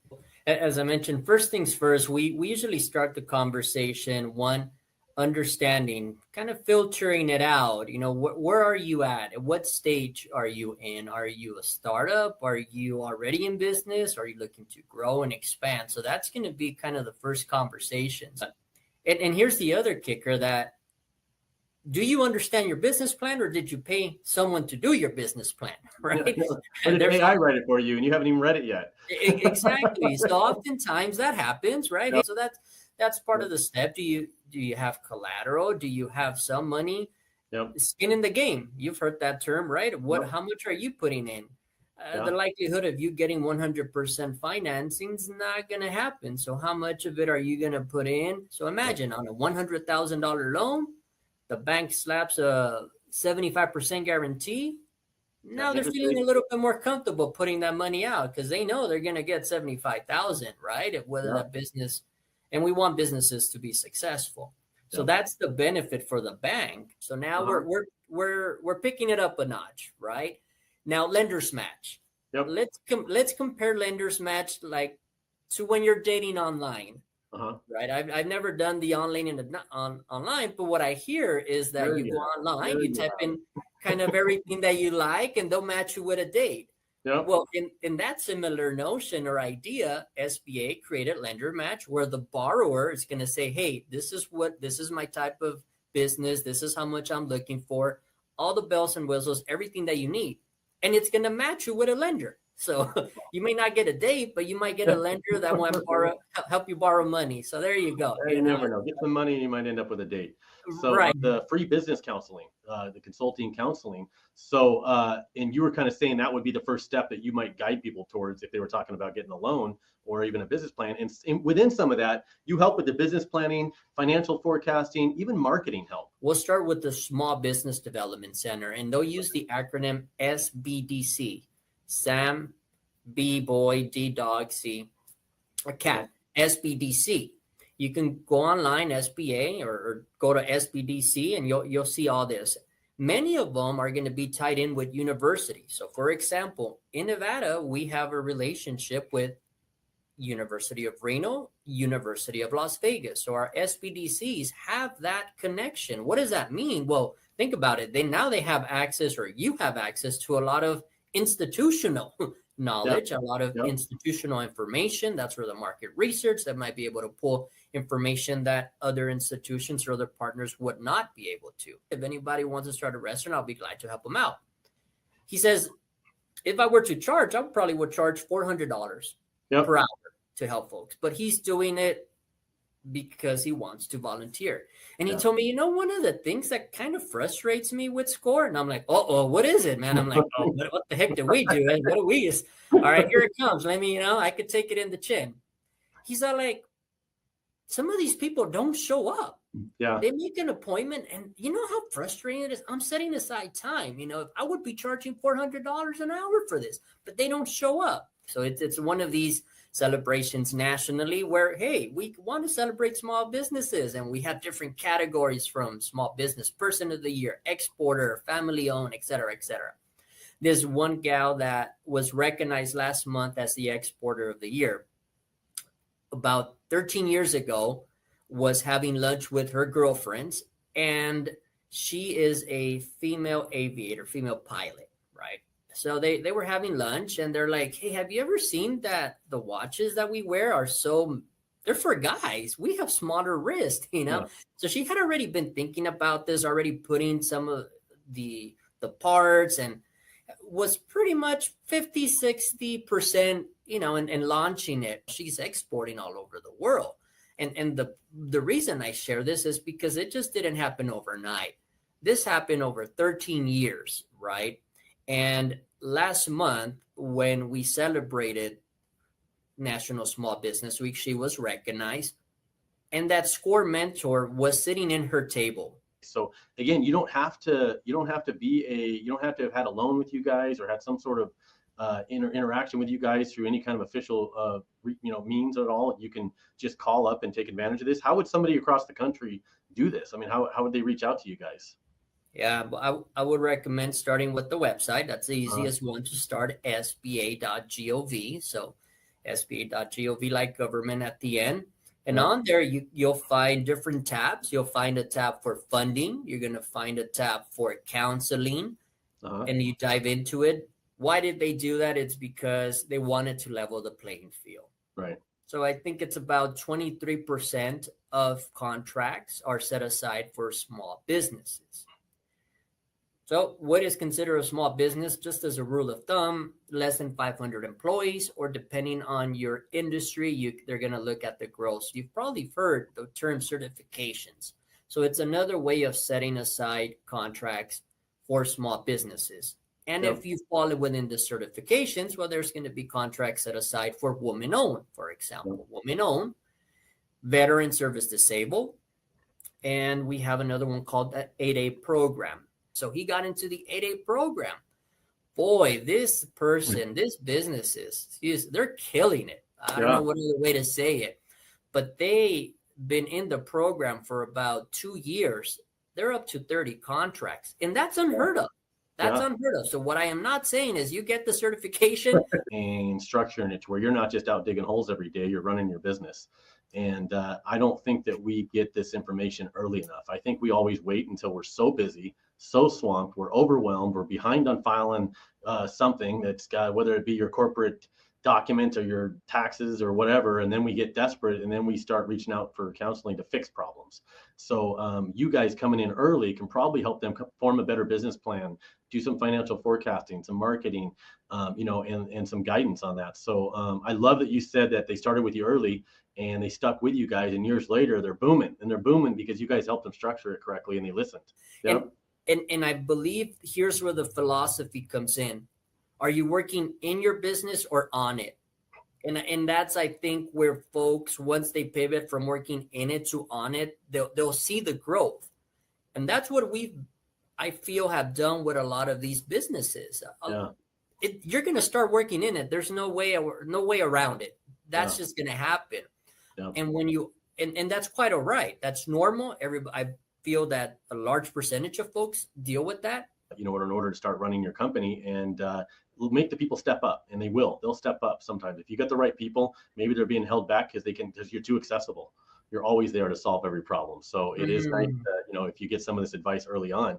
But obviously, with the success of the story you just told us, I'm sure some of that had to do with the training and education that you guys offer. We work very closely with a lot of different organizations, to the point that collectively in Nevada, we created a roadmap.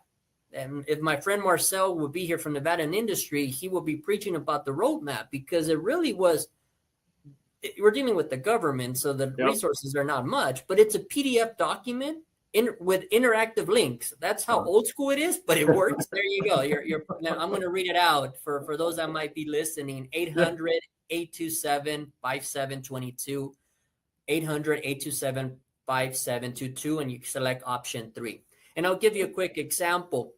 We spoke earlier about government contracting and how they're going to do vetting, how there's a certification, all these things you have to be ready for when you're dealing with the government. One of the things that I feel many of us, including myself, have probably dealt with has been cyber attacks, or somebody stole your your information. You receive these letters. I was telling my wife, boy, we've received like 4 letters where our information has been stolen, and it's happened to large corporations. Yeah. Well, do you think it's not going to happen to a small business owner? The likelihood is yes. So what the government did a couple of years back is they said, okay, all small businesses that are engaging with the government, we need to certify that you have created all these firewalls, you name it. I'm not going to get into it, but the bottom line is that the information is protected from cyber attacks. Because let's think about it. You're working with the government. They're going to look at that as a window or a door open to take some of that information. Yeah. Well, these certificates, all these things that were being asked by small businesses was costing thousands of dollars. So someone, I'm sure probably called the 800 red tape hotline, or there were several folks and said, this is costing a lot of money. Is there a way to streamline this? Can we do one certification instead of getting 5, 10? And I'm over exaggerating here. Yeah. But the government is now looking at that and saying, you're absolutely right. Why should you have to pay 5 times X amount of money when maybe there could be one? It's in conversation, but that's just an example of how some advocacy happens. And there's advocacy happening all over. Today we're going to be getting real about failures, because everybody has failures, but it's how we address them and how we learn from them that how we get better. So they do say that 90% of startups fail, 10% fail in the first year, 70% fail by year 5, and only 30% survive beyond year 10. So, I think it's a really important lesson to manage your risk and understand. Nobody has a crystal ball, but being able to understand the consequences of decisions that you're making, and sometimes like fail faster. A book I read a while back is John Maxwell. He's Fail Forward, and so it's like you want to fail faster. And go ahead, fail often, fail forward. And don't be afraid of that. Even everybody's definition of failure is a little bit different, whether if it's failure on a job or failure on a contract review or failure on a hire. There's all of these things, and don't necessarily look at failure as a bad thing. It's a lesson. Yeah. One thing that would happen is we would maybe be a technician. We were really great at our job. We thought, hey, I could go ahead and start a business doing this, and my management would be better than the management I'm dealing with here. But you get into it and it's like, hey, you're a really great technician, but you may not also be a bookkeeper. And here is, we did our due diligence. We spent time with them. We went through reviews. We did the research. And the experience that we had was nothing short of a nightmare. And we're talking about a very sensitive part of, our organization. So you can't be scared, but you also can't be blind, right? And if they're causing you more work than they are helping you, then it's probably time to decide which way to go. But yeah, and you'll only be able to grow as much as you can handle and carry before it either kills you or you kill it. Every state, every county has their own set. It is a protection for not only for you, but also for the homeowner as a contractor. And that's, when you learn that lesson, that's a tough one. And it can be very costly, especially if you're not doing that, but you also don't have a clear general terms and conditions attached to your contract that would protect you as well. Anybody that watches our YouTube channel knows, like, hey, we used to do it this way. Guess what? Don't do that. Yeah. There's a better way to do this. Let us save you some time and money. Karen. As you're scaling, I tell you what, it's, I read something recently about the difference between a founder and a CEO, and a founder is starting something from nothing. Yeah. And so like our business is totally startup, and it's, something from nothing. And so some of the lessons that I have learned with this is, for example, when we started, both of us had other jobs and different things, and we put off getting our website professionally done. And for about 9 months, and that was not a good decision. So and I've dealt with this in so many companies, a verbal pass down. Hey, this is pretty much how we do it. go to work kind of thing. I think it leaves so much room for error versus having written, and edited. Like when you've written something, you can refine it, you can see what's working, what's not working, and then it's concreted. So, even with time off, so-and-so wants time off. And it just seems somebody in leadership or somebody in a management position, it just seems like somebody's always asking for time off, but it's not really that somebody's always the same person, it just in your mind, it seems like that, but no.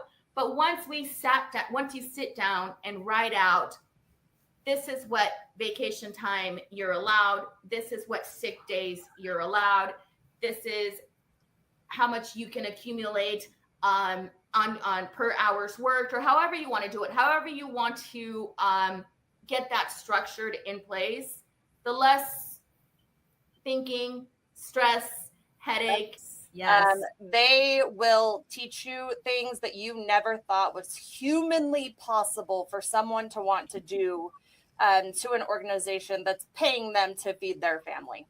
Yeah. But I'm telling you, they will teach you some of the biggest ones, because those employees will also find the loopholes and install things wrong. To let the system also provide that accountability, right? So you don't have to come in and be like, I am holding you accountable, you did all this. You can say, hey, we agreed on this term, and based on the data that we have, like, here's where it's at. So the system's going to have to hold you accountable. And accountability is number one. And sometimes these hard conversations about things being hard or not successful, or lessons that you've learned, is really coming back to hold yourself accountable.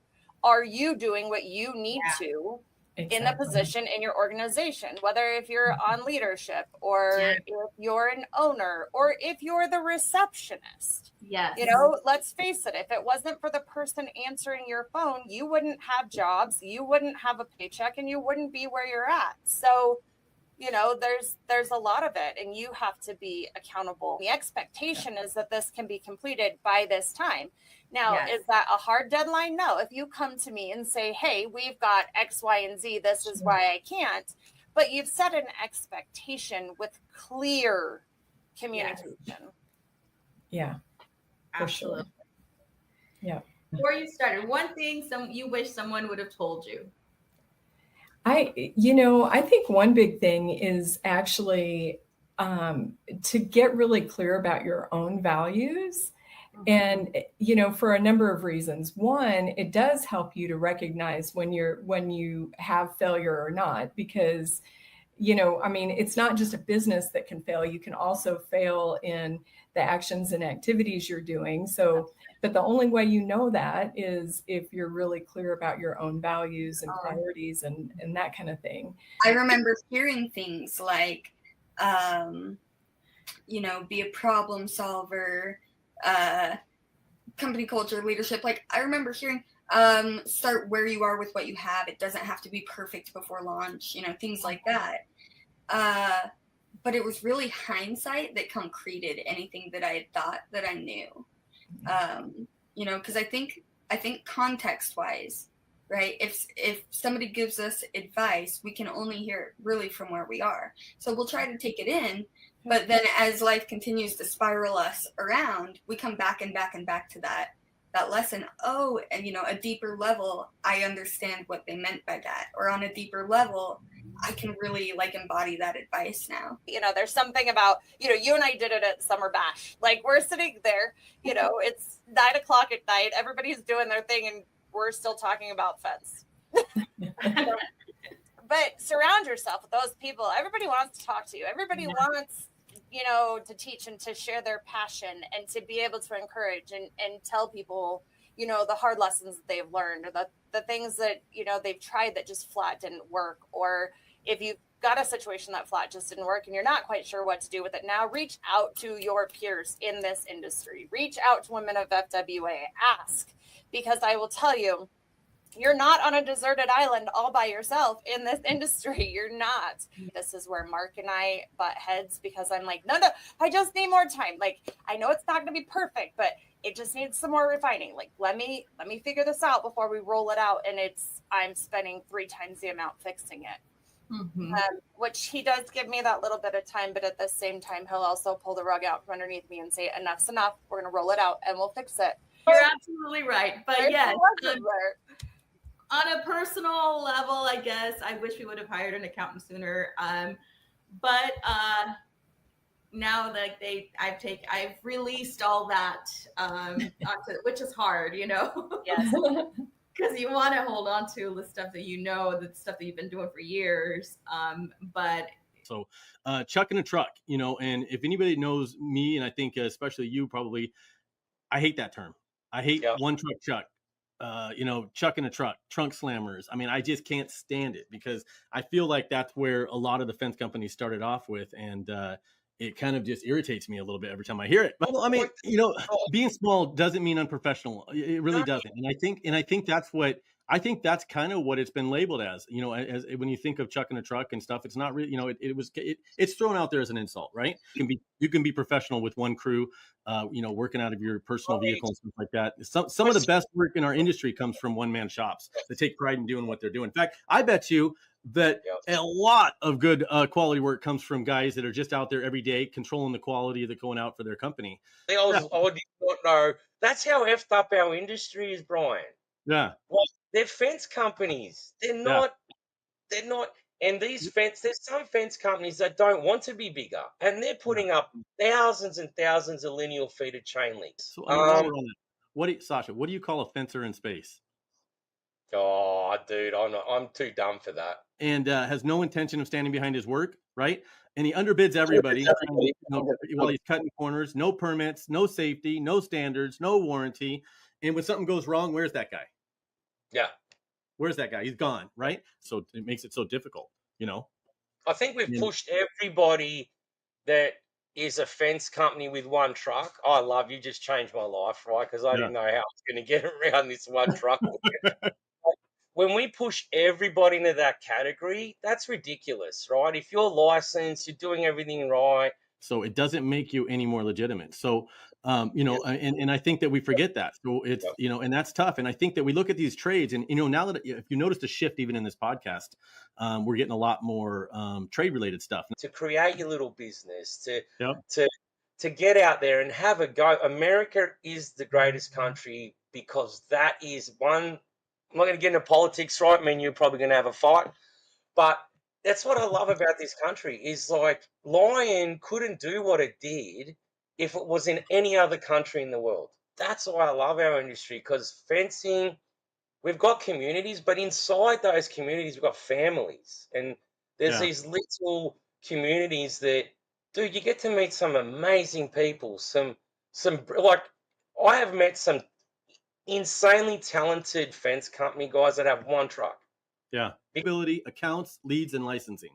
And that's that's kind of the foundation of taking it to the next level, you know? So I want to answer some, I want to just on to your point before that point. You know, Brian, the beautiful thing about when you're starting a small business, a lot of the owners are hands-on, right? They're out in the field. They're quite like, so it's not that. So how do we gain credibility? By being like all your calls, being available, making the calls, being honest, servicing the hell out of people. When I ask for a quote request, you get it in 40 minutes. You know what I mean? I had an argument today. I cannot tell you who it was. Most people know my staff. So because for some reason, texting and email, that's not communication, mate. But you know, when you do a great job to one neighbor, the other neighbor's jealous. Yeah. So that's your in because of where you get the fence from. Wow. So I'm gonna try to share this thing here and show you, but I think while you're doing that, Brian, again, that's why it's amazing having FWA. Because that stuff as a fence person, it's not necessarily on the front of your mind, right? And typically when you first start off, you've got plenty of time, right? You know, put down the Netflix for a minute, turn off that $20 Netflix, turn off that $20 Netflix for a month and pay your $20 and get a website. So don't tell me you can't afford a website if you're watching Netflix tonight, right? So if you wanted to go and create a script I built some stuff in here that'll help you actually set up a podcast. podcast ideas if you want, chain link, post blogs. You can, how to connect your Facebook and your Instagram, create a YouTube channel, go live on Media Ones. And look, Brian, that's the one thing that education, like FWA, what you guys are doing, it's really important, because I think we get scared, right? Like, how do we get to this site then, Brian? Like, we just, like, every member of FWA can come on here. Yeah, anybody, you could go to fwa.ai and then social media pages and things and how to link it all. This is the stuff that you start adding credibility, and then your insurance and certificates, right? Yeah. We're going to have classes that you can do on the floor, get some certifications, and get those hung on your wall, at least show on your websites, things like this that give you a little bit more credibility on that, right? So that's credibility to me. And I think that's where I thought I could help the industry. And I don't think that enough of that information is out there to realize what FWA is actually working on and what we're doing. Yeah. Right. And I'm sorry, my blood's the same color as anybody else out there in the fencing industry, and everyone deserves accessibility. I'm sorry. Yeah. Now it's going to be different. It's the way the normal system works, right? So accounts, and I think this is where we excelled. This is where we changed the game. I mean, and you're a prime person to bring this up, because I'm telling people to come thousands of miles to this expo. Yes. So if you are a distributor and you're listening, I'll say it again: sign people up, bring people. You don't need to bring more executives. Bring more people that are sitting on a computer and sign people up. Man, I could care less if you got a bicycle and you're putting a post in it. Like, I could care less. Yeah. I'm going to service you, right? Because at the end of the day, my job is to not put you in a category. Okay. Our industry and our distributors and suppliers and manufacturers, they fight over supplying the Home Depots and Lowe's and the big box stores. I mean, fight over it, to the point where they're using us as a reason to come to the town to drop all the materials off at a better price at the Home Depots and Lowe's, right? Now, it's absolutely ridiculous thing to say. Now, and I get that sometimes there's different quality materials and things like this, but it doesn't devalue your company because you didn't buy from a specific person, because maybe you couldn't. I don't even remember what that's called. So somehow it's linked to it goes out to all the different channels and stuff. But if you're listening, watching, I'm telling you this right now, right? Because the people that are for connecting and supporting the fence companies and the small ones, all the way down to the one truck, operations, they're at this fence show. And if they don't support them, that's the reason they're not there. That's all I can get out of it, because no way, JC Gurry 75th. How cool is that? And you know what? They're amazing. We've been working with them now for obviously months and months, and they've been there every year, right? So the biggest booth they ever had was at our show, and we thought it was 10 by 20. This year they got, I think, a 20 by 20. They've got a bunch of their customers coming and everybody, which will be pretty cool. And they want to show off the biggest booth they ever had, and they're going to be doing some cool stuff in there. So that's the 29th, right before the show. Yeah. So we've got call, credibility, accounts, leads, and licensing. So we've got credibility, right? We've got accounts. So you've got credibility, accounts, leads. Now leads comes from your credibility, right? And once you get all this presence and this, business and stuff get set up in your organic leads, but that's not all. That's not all. You know us, right? But wait, there's more. Oh, wait. And it's like, get in there. So get dirty, come in, join these little platforms. And they're big. There's big support for these things. So you've got to get in it as well from the install. And you're setting up. When I started, it was me and my wife.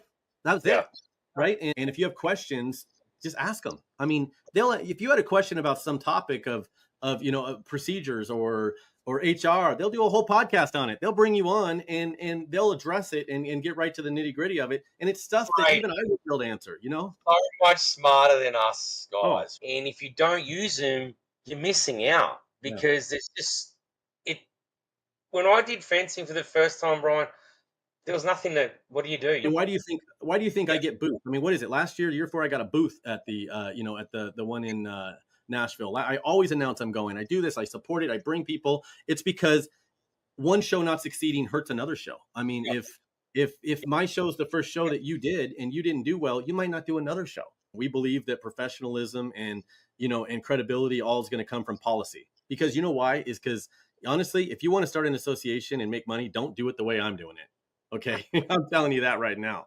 Okay, there's no money in it this way. Look. I don't know anyone out there that's listening to this take heed to this. As an Australian, we don't have to worry about health insurance, right?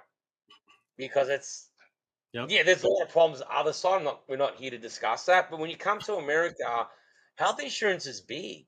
And as an ex-contractor, business owner, dude, it's hard. You're always penny scrimping. You're trying to work out, well, how am I going to pay for over in California, Blue Cross Blue Shield? That thing's a rip-off, right? Your plans are affordable. Look, dude, I'll be honest with you. I'm going to look at FWA AI. I've known you for a long time. And I'm like, oh, wow. In that space, a little time, I'm like, okay, cool. Yeah. I'm getting in there because it's a tool that I'm scared of. Yeah. I know what you're about. That just they don't want this to be here, right? So to a degree, it messes up everything, right? But nonetheless, because it makes everybody have to work. But because I mean, creating health insurance is not hard if all you do is want to find health companies that are going to service people that have 10 employees or more. It's not even possible, because if I'm in any kind of these things, I'm going to try to build hype around it. I'm going to bring people. I'm going to get people talking about it, and you're going to get more leads than you would ever lose by having even a competing company of mine. Because obviously, I have my own businesses, right? Because I'm like, no, X everyone out, cut them out, throw them out. I know, right? Like, F them all. And I'm like, Sasha, relax. We need them. They're part of our industry. As old as our industry is, it's a very tight-knit industry. It's not as big as like plumbing and electrical.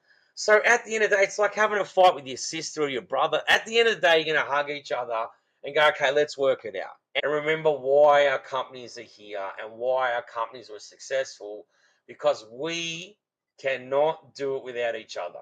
Yeah. I say this all the time to my staff, all the time. Your fence company is your partner. You're not there to do one deal with them. You're there to do a lifetimes of deals together. You're right. I don't care what anyone's listening out there. Yeah. FWA and FWA women have never really talked smack. They've supported shows. They've supported people that I would never support. Just straight up telling you live. Yeah. That's what you taught me. But I know that it's like, I look at it like a Google review. When a customer writes a bad review, do you make it more relevant by defending yourself? And last thing you want is a debate online with a customer on your Google page, right? Because now it just makes it the most relevant review you have. It keeps it right to the top. It's not going to help the situation if I went and started attacking back. Now something is going to be said that can't be undone. And I'd rather leave an open door, an olive branch out there, and pretend that they didn't say what they said a year or two ago, right? Because the industry is going to be stronger. Yeah. If we hang together, it doesn't help the industry, and nobody will understand what we're fighting about anyway. So imagine how great. I wasn't sure. I wasn't 100% sure. Yeah. Imagine how great those would be if we were actually both promoting the shows together and helping those exhibitors and vendors make money, and helping the attendees make connections and doing it. I may have thought it was a bad direction. It doesn't mean they're bad people, right? Nah. It's just there's a lot of great people. I mean, it's amazing. I've had great conversation. I still talk to a lot of board members from other groups and things like this. So Ron, look, as for different levels, right? Lion has gone through a lot of rubbish. Personally, myself, owner as well. All rubbish, by the way. And you get swept up in it, and then watching, and slowly but surely these legacy companies are sort of coming around, and that's what excites me, because at the end of the day, it doesn't matter about competition. What matters is defense companies. And if we can all do right by them, all of our industry will just grow. It's like that volcano theory. The chuck in the trucks, we got it. We can use those terms, but let's know what they are. Just because you're a small one truck outfit doesn't mean you got to let people insult you. Yeah, you're a fence company. Yeah, you're a fence company, and that what separates you is call. And remember that credibility, accounts, leads, and licensing. Not jealous. I hate boats. I've never been on a cruise, and I don't. No offense to people on cruises, but I don't think I'll ever go. I was talking to Zach Romero with Blackline HHP last night about cruises, and I'm like, you know what? I don't know if I'll ever go on a cruise. I don't think I ever will. Because I always picture the Titanic, and then I'm like, you know what? you know, I'm kind of like the unsinkable Molly Brown, but at the same time, like I don't know. I'm better suit on land, butt in the sand, beer in my hand, doing something like that.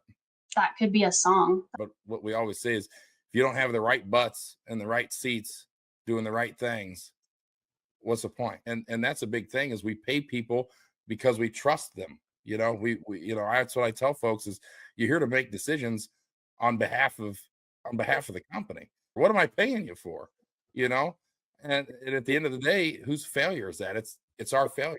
You know, whether we're not training the right people, we don't have the procedures in place for the correct process to get the job done. So I was in school, I don't know, like last year, right? And I took a bunch of business classes because I got my degree in business management. And one of my professors was like, people, processes, and procedures are like a tripod that like holds up that business. You know, so without it, it falls. Oh my gosh, everybody needs to know Ted. Ted, I don't even know, Sean, you can put in the comments what Ted does. I think, but I call him the backbone of CMM. He's always on Snapchat ranting about something. So growing so much since he made the decision, you know, and he's 100% right. Nobody can grow it better than the owner. You know, you're carving the path, you know, you're leading the team, you're executing, you know, but at the end of the day, you got to trust the people to do it, you know? So speaking of people, when we're talking about people, processes, and procedure, how can we kind of use our people, other than, you know, trusting and inspiring our team members to like help the business? Showing them the proper methods, the kind of the tips and tricks of installing a little bit faster and a little bit cleaner, you know, because we always want to focus on that production. But seeing that he has that growth ability in the company, and he's also sharing his knowledge from everything that he's learned, and allowing folks to say, hey, there's a road to success here. There's a road to more education here. We invest in our team, you know, and if people seen us at Fence Techs, at the Fence Workers Show and stuff like that, everybody knows that. And anytime we get stagnant in that area, that's when you start to see attrition. If you start bringing people from the outside in, you know, especially since, you know, I'll use Amazon, for example, when you had those mid-level managers, we weren't promoting enough. We weren't educating enough, you know, and that's something we tell any of our interview candidates. That's something that I told a salesperson that we were interviewing on Friday of last week, right? Collecting data, information to better the business, take it to the next level. That's, you know, HR just isn't party planners. You know, Jacob gives me shit. He's like, hey, you know, you're the taco party planner, you know, and I'm like, listen here, I'll plan a badass taco party, you know. And I'm like, well, what'd you find? What fence do we do?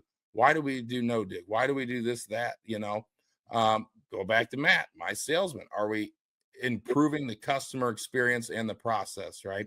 Are they able to draw their fence, get budgets, do different things like that, right? That gap. And so it's like, you know what? We need to kind of create a good shepherd way of installing fence book. And what do we set our posts at here? What size of gate post do I use on a 16-foot double drive gate? You know, whether it's sales or install, that's something that we need to have in place. Okay. It's like after Walmart branded with your cute little pen that matches. Literally. I mean, I was like, I would rather go greet in the stores at this point. No offense to greeters, but I was like, this is insane. This is a terrible onboarding process. Like, you know, and sign on. I think I use that more than HR stuff.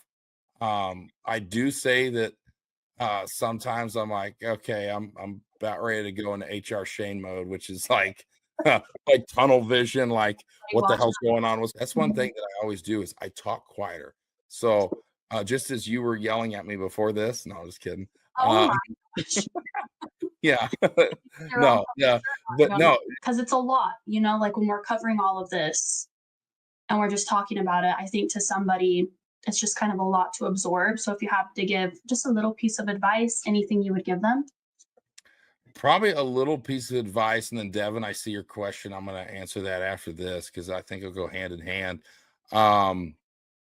The biggest piece of advice starting out business that I would give, I would probably, and you know what, I'm going to answer Devin's question and this question at the same because they're so parallel.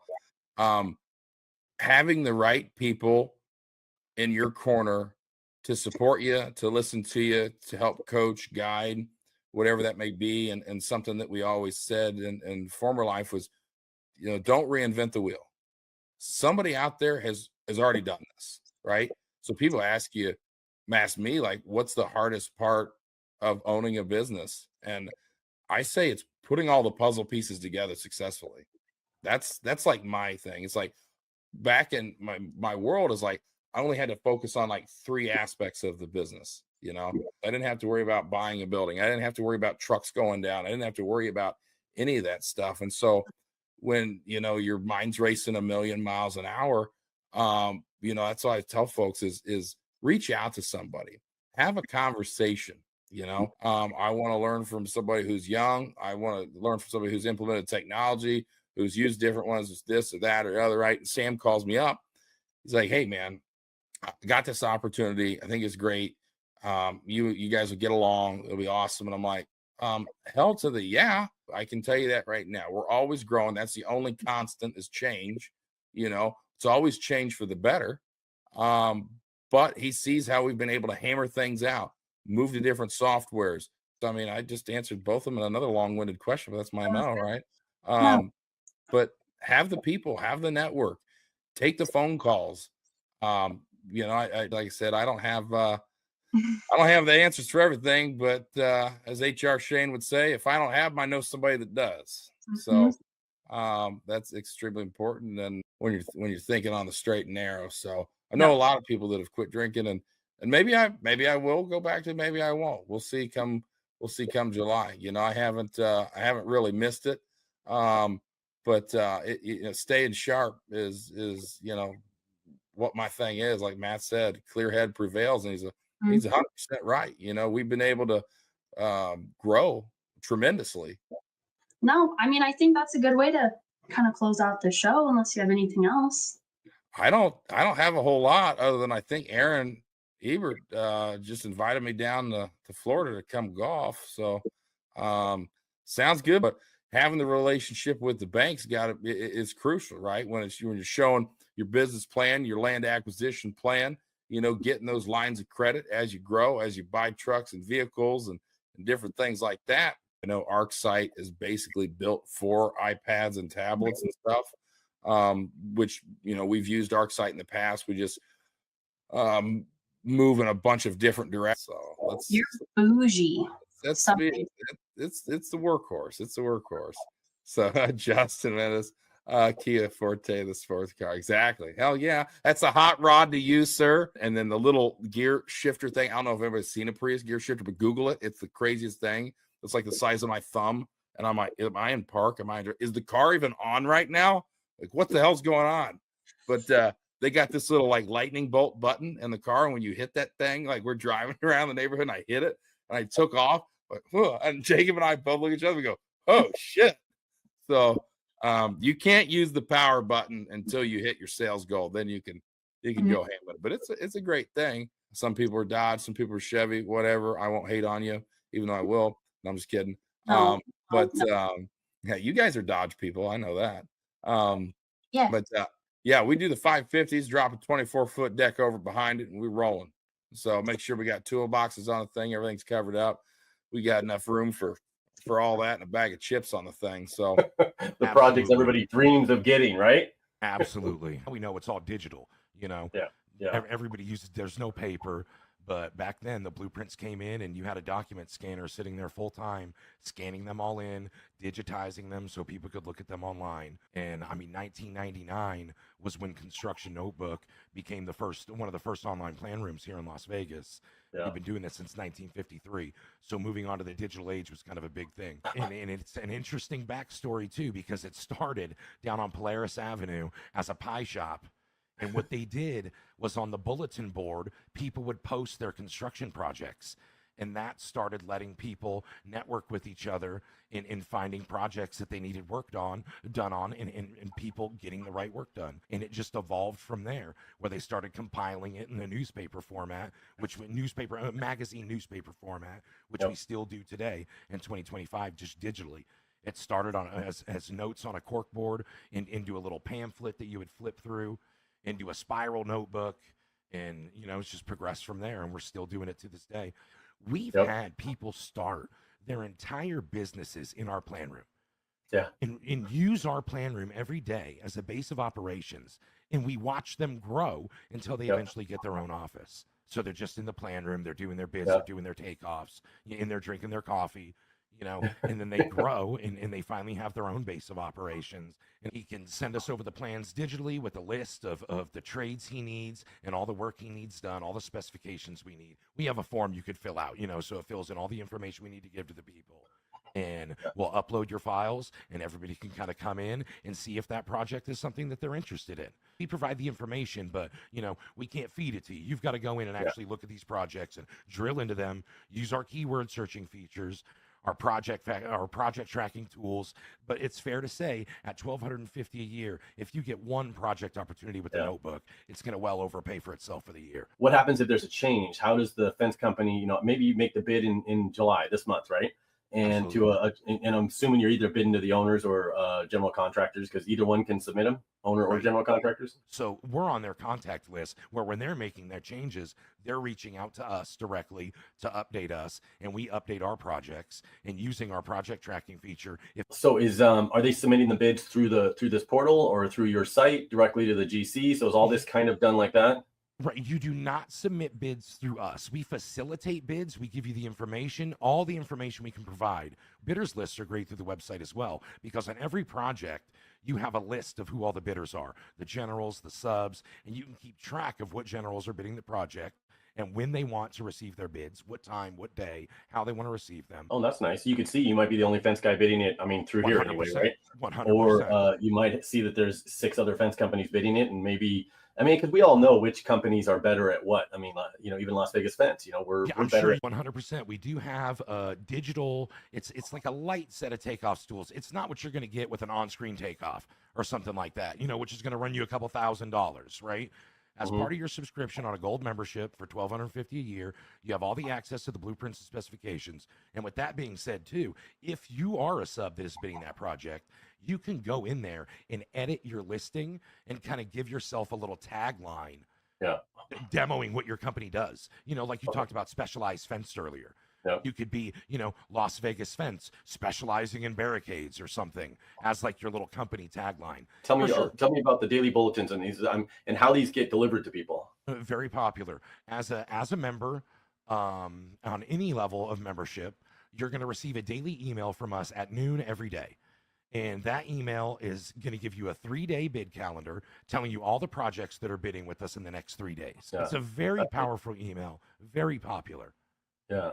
So you don't do the paper. If I remember getting the book, and it was like, it was like, I remember it. So does that go out anymore? The book, has been an evolution. It started when I was at the company. There was a stitcher back there too, with a big spool of wire on it. Somebody had to hit a pedal and run every single book through the stitcher. It was wild. And over the years, technology advances. The printed book went away as of this year, January 1st, 2025. We've gone fully digital. You access it through our website. Every Friday, you get a link saying that the notebook is out. And you can click that link. It'll take you right to the digital edition of the notebook. We know how to navigate the Nevada system. We have the contacts already. We've built the relationship. We've built the reputation. To some of these national companies, you're just a number to them. They're just trying to get a sale. We're your partner in this thing, for as low as a price of $750 a year. You've got all this information being handed directly to you. You can't source this information for less than that, No, you'd have to hire it yourself. I do.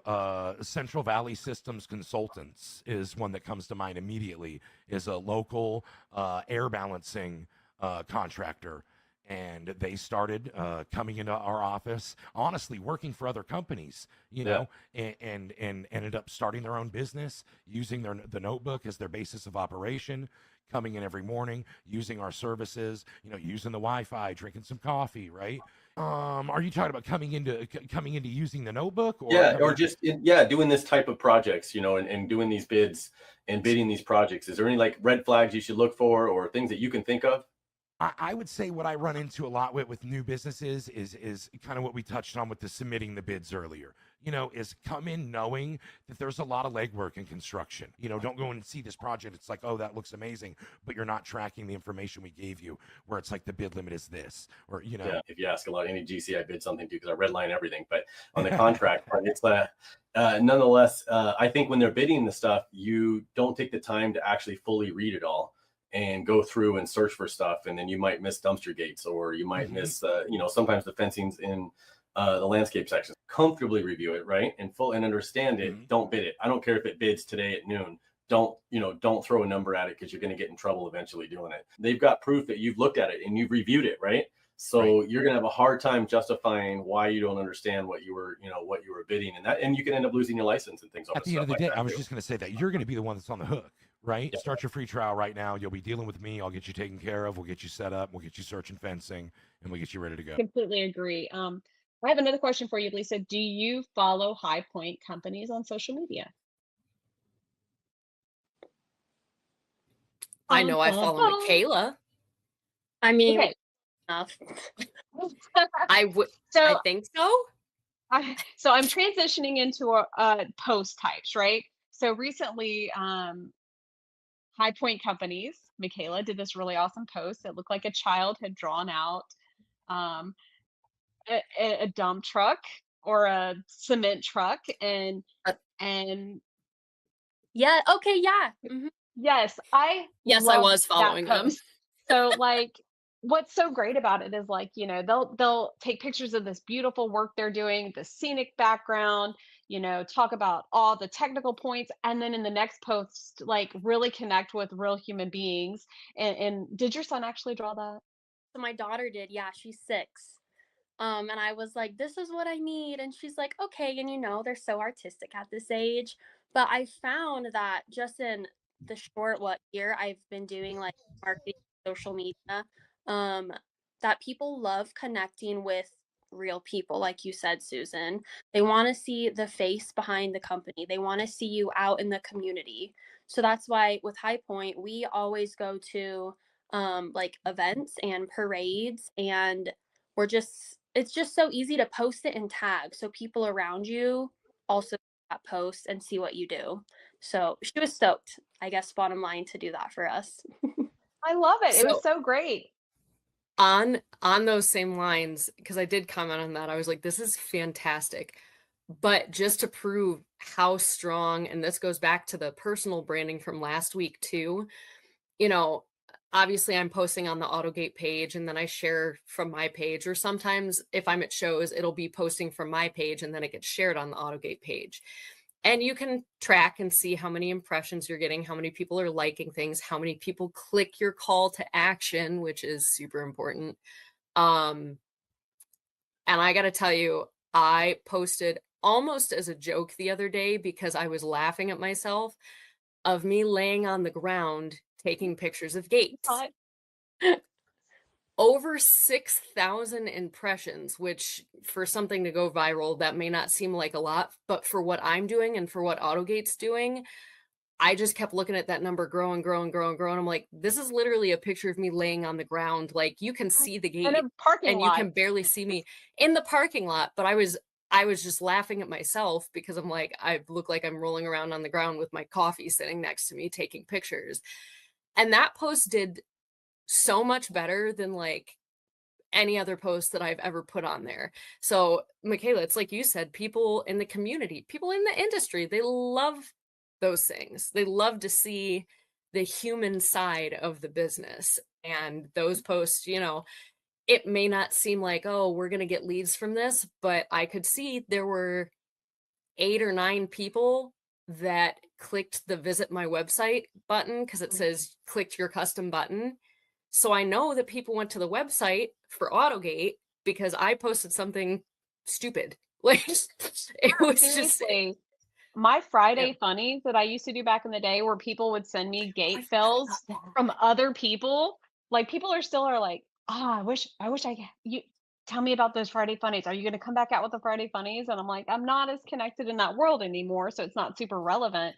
And then before that, I'd even bought like this tiny little like like hand, stress ball. It was shaped like a cactus, and I was making like manufacturers take pictures with it with me of like brands that we sold. And people are like, "Hey, are you coming over with the cactus today to get that picture with me?" Like just silly little hooks like that, right? Just like people got excited about a silly little tiny cactus. Like, why? That's great. Okay, Michaela, I know you have an opinion on this, and Lisa, I know you have an opinion on this, and I know I have an opinion on this. How often should you be posting? Oh, geez. I like quality over quantity. I think as long as you're consistently posting, whether that's once a week, twice a week, 3 times a week would be pushing it for me. But if that works for you, you do that.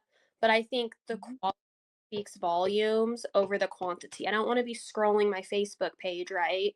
And seeing, oh, this fence, company, oh, but here's another one from 2 days ago. Here's another one from literally a minute ago.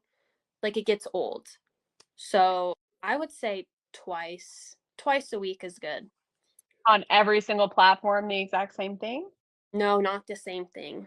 You want to switch it up. Your analytics and the algorithm will be better if you switch it up. You'll actually get flagged too. Fun fact. If you are just cross posting and sharing the exact same picture, the exact same caption, the exact same hashtags, especially within Meta, you will get flagged and posts can even get taken down. So you have to switch it up. I don't disagree with the quality over quantity.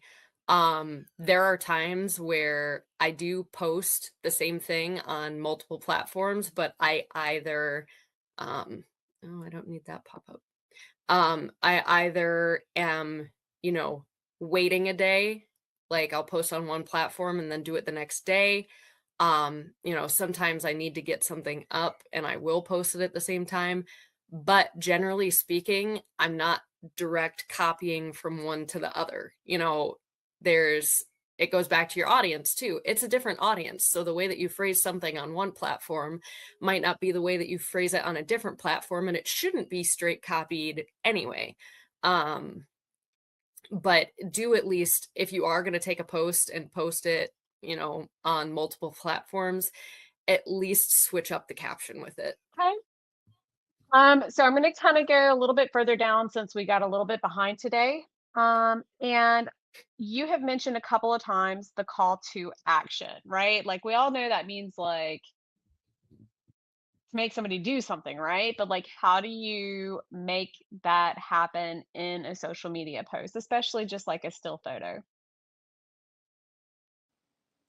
Anybody, Bueller. It can be tricky, it's social media. It's not a lot of times that people are actually going to follow through with that call to action. It needs to be a strong call to action. Now, what that looks like is up for debate. You can't just say, buy my stuff, here's my phone number. That's not gonna work, like, ever.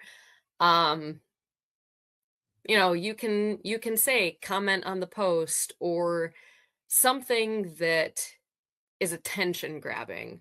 And I'm guilty of it too. I'll slap it on there like, do you want to learn more? Here's our email. Occasionally you're going to grab somebody with that, but there are other ways to go about it. I'm not thinking of any specifics off the top of my head that have done well recently, but Michaela, have you I mean, just from Women of FWA alone, we find that it has to be engaging what we're posting. So whether that's a poll or an idea or input or question, a little comment your favorite emoji type of thing, we get more luck when it is engaging. And that's always hard though, because sometimes we'll be looking through things like in a meeting and we're like, why is we only got 2 likes on this? Like, what is going on? Well, if you look back to like our previous post that was fun and interactive, like that did way better. But it's hard, it's tricky. I mean, that's one of the downfalls to social media is people always think, oh, social media, like it's a cake, it's a breeze. And it's not, because there is so many other things that go into it. That's so infuriating. But when it works, and it's great. No, I love that. I completely agree. I think social media is powerful. I think it's important for businesses, especially ones who don't want to, I don't want to say pay for advertising, because it does take work. It takes time. It takes creativity. It takes thought. Um, but I think it's the easiest, cheapest way to start is just social media marketing. Like, anybody can do it. You have tools at your fingertips like ChatGPT until people figure out you're chatting all your social medias, and they will figure it out. I promise you. It's a matter For of the love, time. take out the M dash. At the very least, take out the M dash, and Meta will murder you if you straight copy from ChatGPT. You have to change it. I see so many times, and it was really bad, like around Halloween, and I use it too. I absolutely use ChatGPT. It makes my life so much easier. I probably use it a little bit differently. Everybody uses it differently, but I saw, like, at Halloween and for Veterans Day, so many posts that were cookie cutter. You have to change it and at least make it in somewhat of your own voice. You can tell. When I saw, it was like 2 or 3 posts in a row, back to back, that was like almost identical. They were worded slightly different. I was like, no, don't do that. Yes, agreed. Okay, so we're going to wrap up this kind of social media marketing. Obviously, we could talk about this for days, months, years, a lifetime. Everybody does it differently, but the reality is start today, start now. It can only help your business. It can't hurt it. And if you have to chat everything in the beginning, then chat GPT it. Like, it's a tool until you figure out your way, right? Anything else y'all want to add to that? I mean, And if you fall off, go ahead. I started way back in 1986 as an iron worker, right out of high school. So that was much to my dad's chagrin, who was an iron worker. He wanted me to go to college, but as I told him, as I was smart enough, but I did not want to sit in the classroom all day. So we did that, all that stainless steel and all that. That's Iron Workers Local 63 did that. So we were chartered in 1903, and we were the 63rd union to join the federation known as the Iron Workers Bridge Structural and Ornamental. We were given the 63rd charter out of everyone in the country. So that's interesting. That distinction is us in New York. And so which gave us a better advantage from a lot of other people is we are very good at what we do. 100%. So what we, before I got here, we actually had a separate category altogether for fence. And we kind of grew it, once I got in here, the first thing I did my first week on the job was hire a fence organizer and who spoke Spanish. Yeah. And I was able to, because I knew 2 things. I wasn't an expert at fence yet, and I didn't speak Spanish. So I needed help on both aspects. And he was the perfect guy for that. He was teaching in school, teaching fence, or they're fencers. And we've got probably closer to 40 contractors now who just do fence. And the good thing for them is when they get slow, they can send the people back to us. And when they get busy, we got people to send to them. So it keeps the workflow going. You don't have to retrain people when you get fat and when you get busy.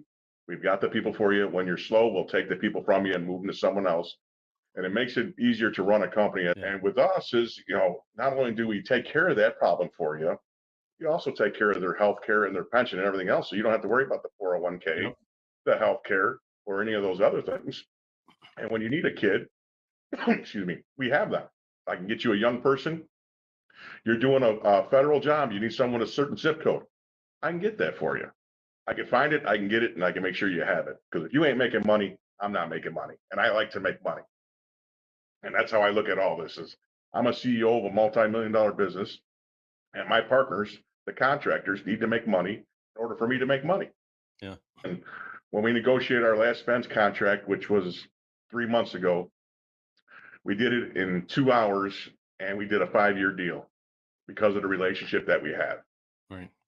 They know I have their best interest at heart, and they know I'm trying to supply them with the best iron workers I can. This is your raise, this is this. We negotiate on behalf of the whole fence industry. And we set the standard for the fence industry for prevailing wage in the state of Illinois so that when we're negotiating our contract, we're not negotiating over our nickels and dimes for healthcare and all that kind of stuff. I haven't done that to a contractor since I got this chair in 2018. I haven't forced anybody down anybody's throat. Yeah. This is a business, and I expect to get return business. You got to get them good people, because if you get them shit people, you're not going to get them back. No confusion for anybody. So yeah, contractor signs, he knows what the deal is. There's no secrets. It's all transparent. And when a member signs, he's given the same book of rules that the contractors get. These are the rules that we all work with, so everybody's on the same level playing field. No one has an advantage over anybody except for your overhead. That's your advantage. And it's always that awkwardness for people. I hear it from people all the time. I got these great employees. Now here comes the winter time and they need the money the most. And holidays are here and you've got to like lay them off and let them go on unemployment and stuff like that. So there's no awkwardness at all. You just tell the guys, I don't need you for 2 months. That's how it works. And surprisingly, believe it or not, even in this frozen freaking state I live in, we tend to work year round. Even the fence guys, they'll get slow maybe January, February a little bit. Yeah. They don't mind taking those months off because it's freezing outside anyway. And you were still working. In fact, I think we used to go back. I remember we'd go back in the springtime, and when the snow melted, and you'd find all kinds of stuff in the ground, right? Rolls of wire, pipe, pliers, tools. Oh, for sure. Yeah. Oh, that's where that went. All the tools you lost while you were building the fence. Yeah, there it is. I got you. Yeah. Enough times it becomes reality, right? In our head. Oh, for sure. Yeah, I got the moniker Chi-Town Gotti to begin with, so we're not mobbed up, just for the record, and I'm not Italian. So if that's your first question, it's more streamlined. I have an app on my phone that my members get information. You know, we've updated everything. We've changed the whole philosophy of how we operate. The good old boy club is gone. We open the doors for everybody. It's very diverse. There you have it. If you're looking for some workers, sounds like Paul has them. Yeah. You know? Go to work. Let's go to work.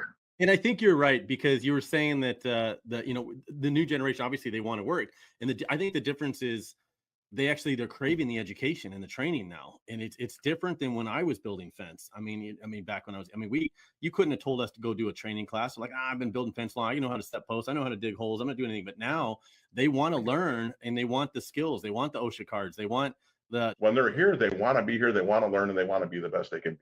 As I told my instructors, is I want this place to be the West Point training schools, and I want to pump out foremen, superintendents. I can organize workers all day long. Than welding 1/4 inch thick steel on a building or whatever, right?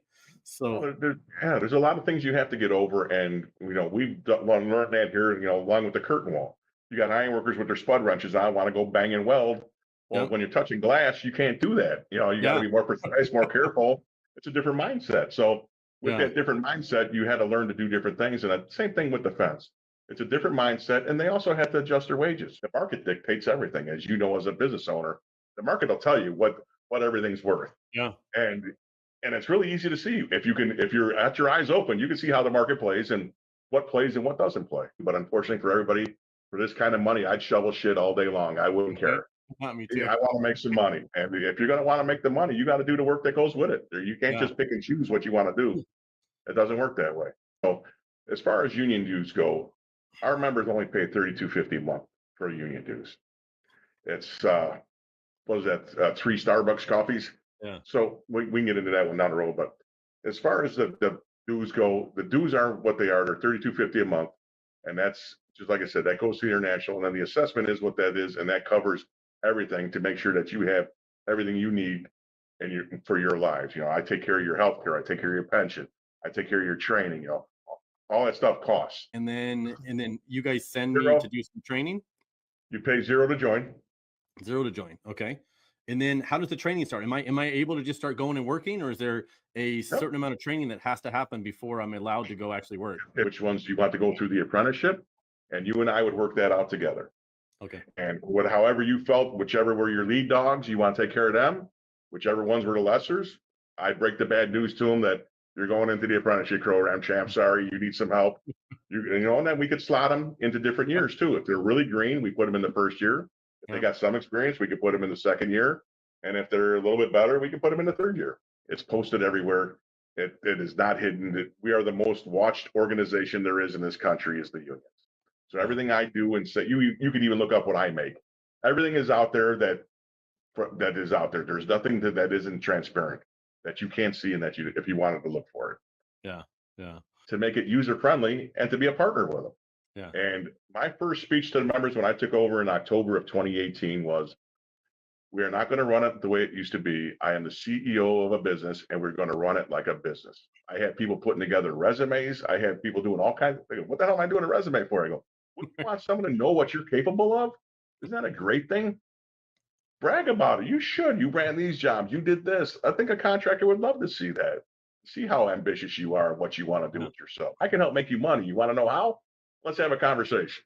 Yeah. And then we have a conversation of the things I can do to help them and what I can do and what I can't do. You know, so I am limited to some things, but some things I can really go above and beyond to help you out. And we know we don't, it's a real big push to not call them employees and all this stuff. And then that gets tough is when you got to let someone go, because if you get so close to them like they are family and you do all this, it's rough. But I think that you guys it sounds like you guys help them kind of remind them that it's a business, and you know, you want the employees to make money, the business to make money. So if you did have a drinking problem, on my app I have a phone number that they can just hit, and it gets them into resources that are in network that will help them out with their either mental crisis, family crisis, marriage counselor, all that kind of stuff. I have on a push button on an app that I can also, with a push button, turn it into Spanish.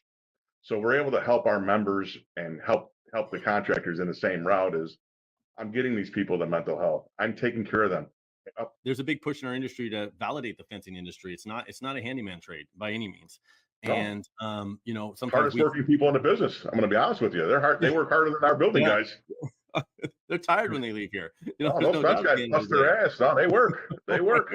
But you know, it's part of the industry, and I think the ironworkers are embracing it, especially because when I go around talking and give my speeches, when I tell them how many man hours I pull in just fence alone, they're like, "Holy cow, are you kidding, man? Like, we hit it hard, man. We ain't playing around.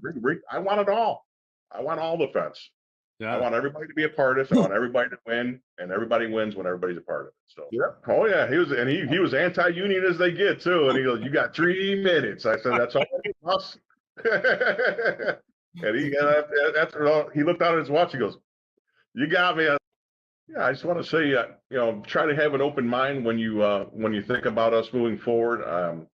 I think you'll find us a lot more user friendly than we were in the past, and I believe that we have a superior workforce that we're ready to put out there for you guys. And like I said, I think it's a better atmosphere, and it's easier for a contractor to have a workforce that can come and go as he needs them instead of trying to figure it out, because figuring it out on the run is no way to run a business. Yeah. And when someone can take care of your workforce, take care of the healthcare, take care of the pension, take care of all that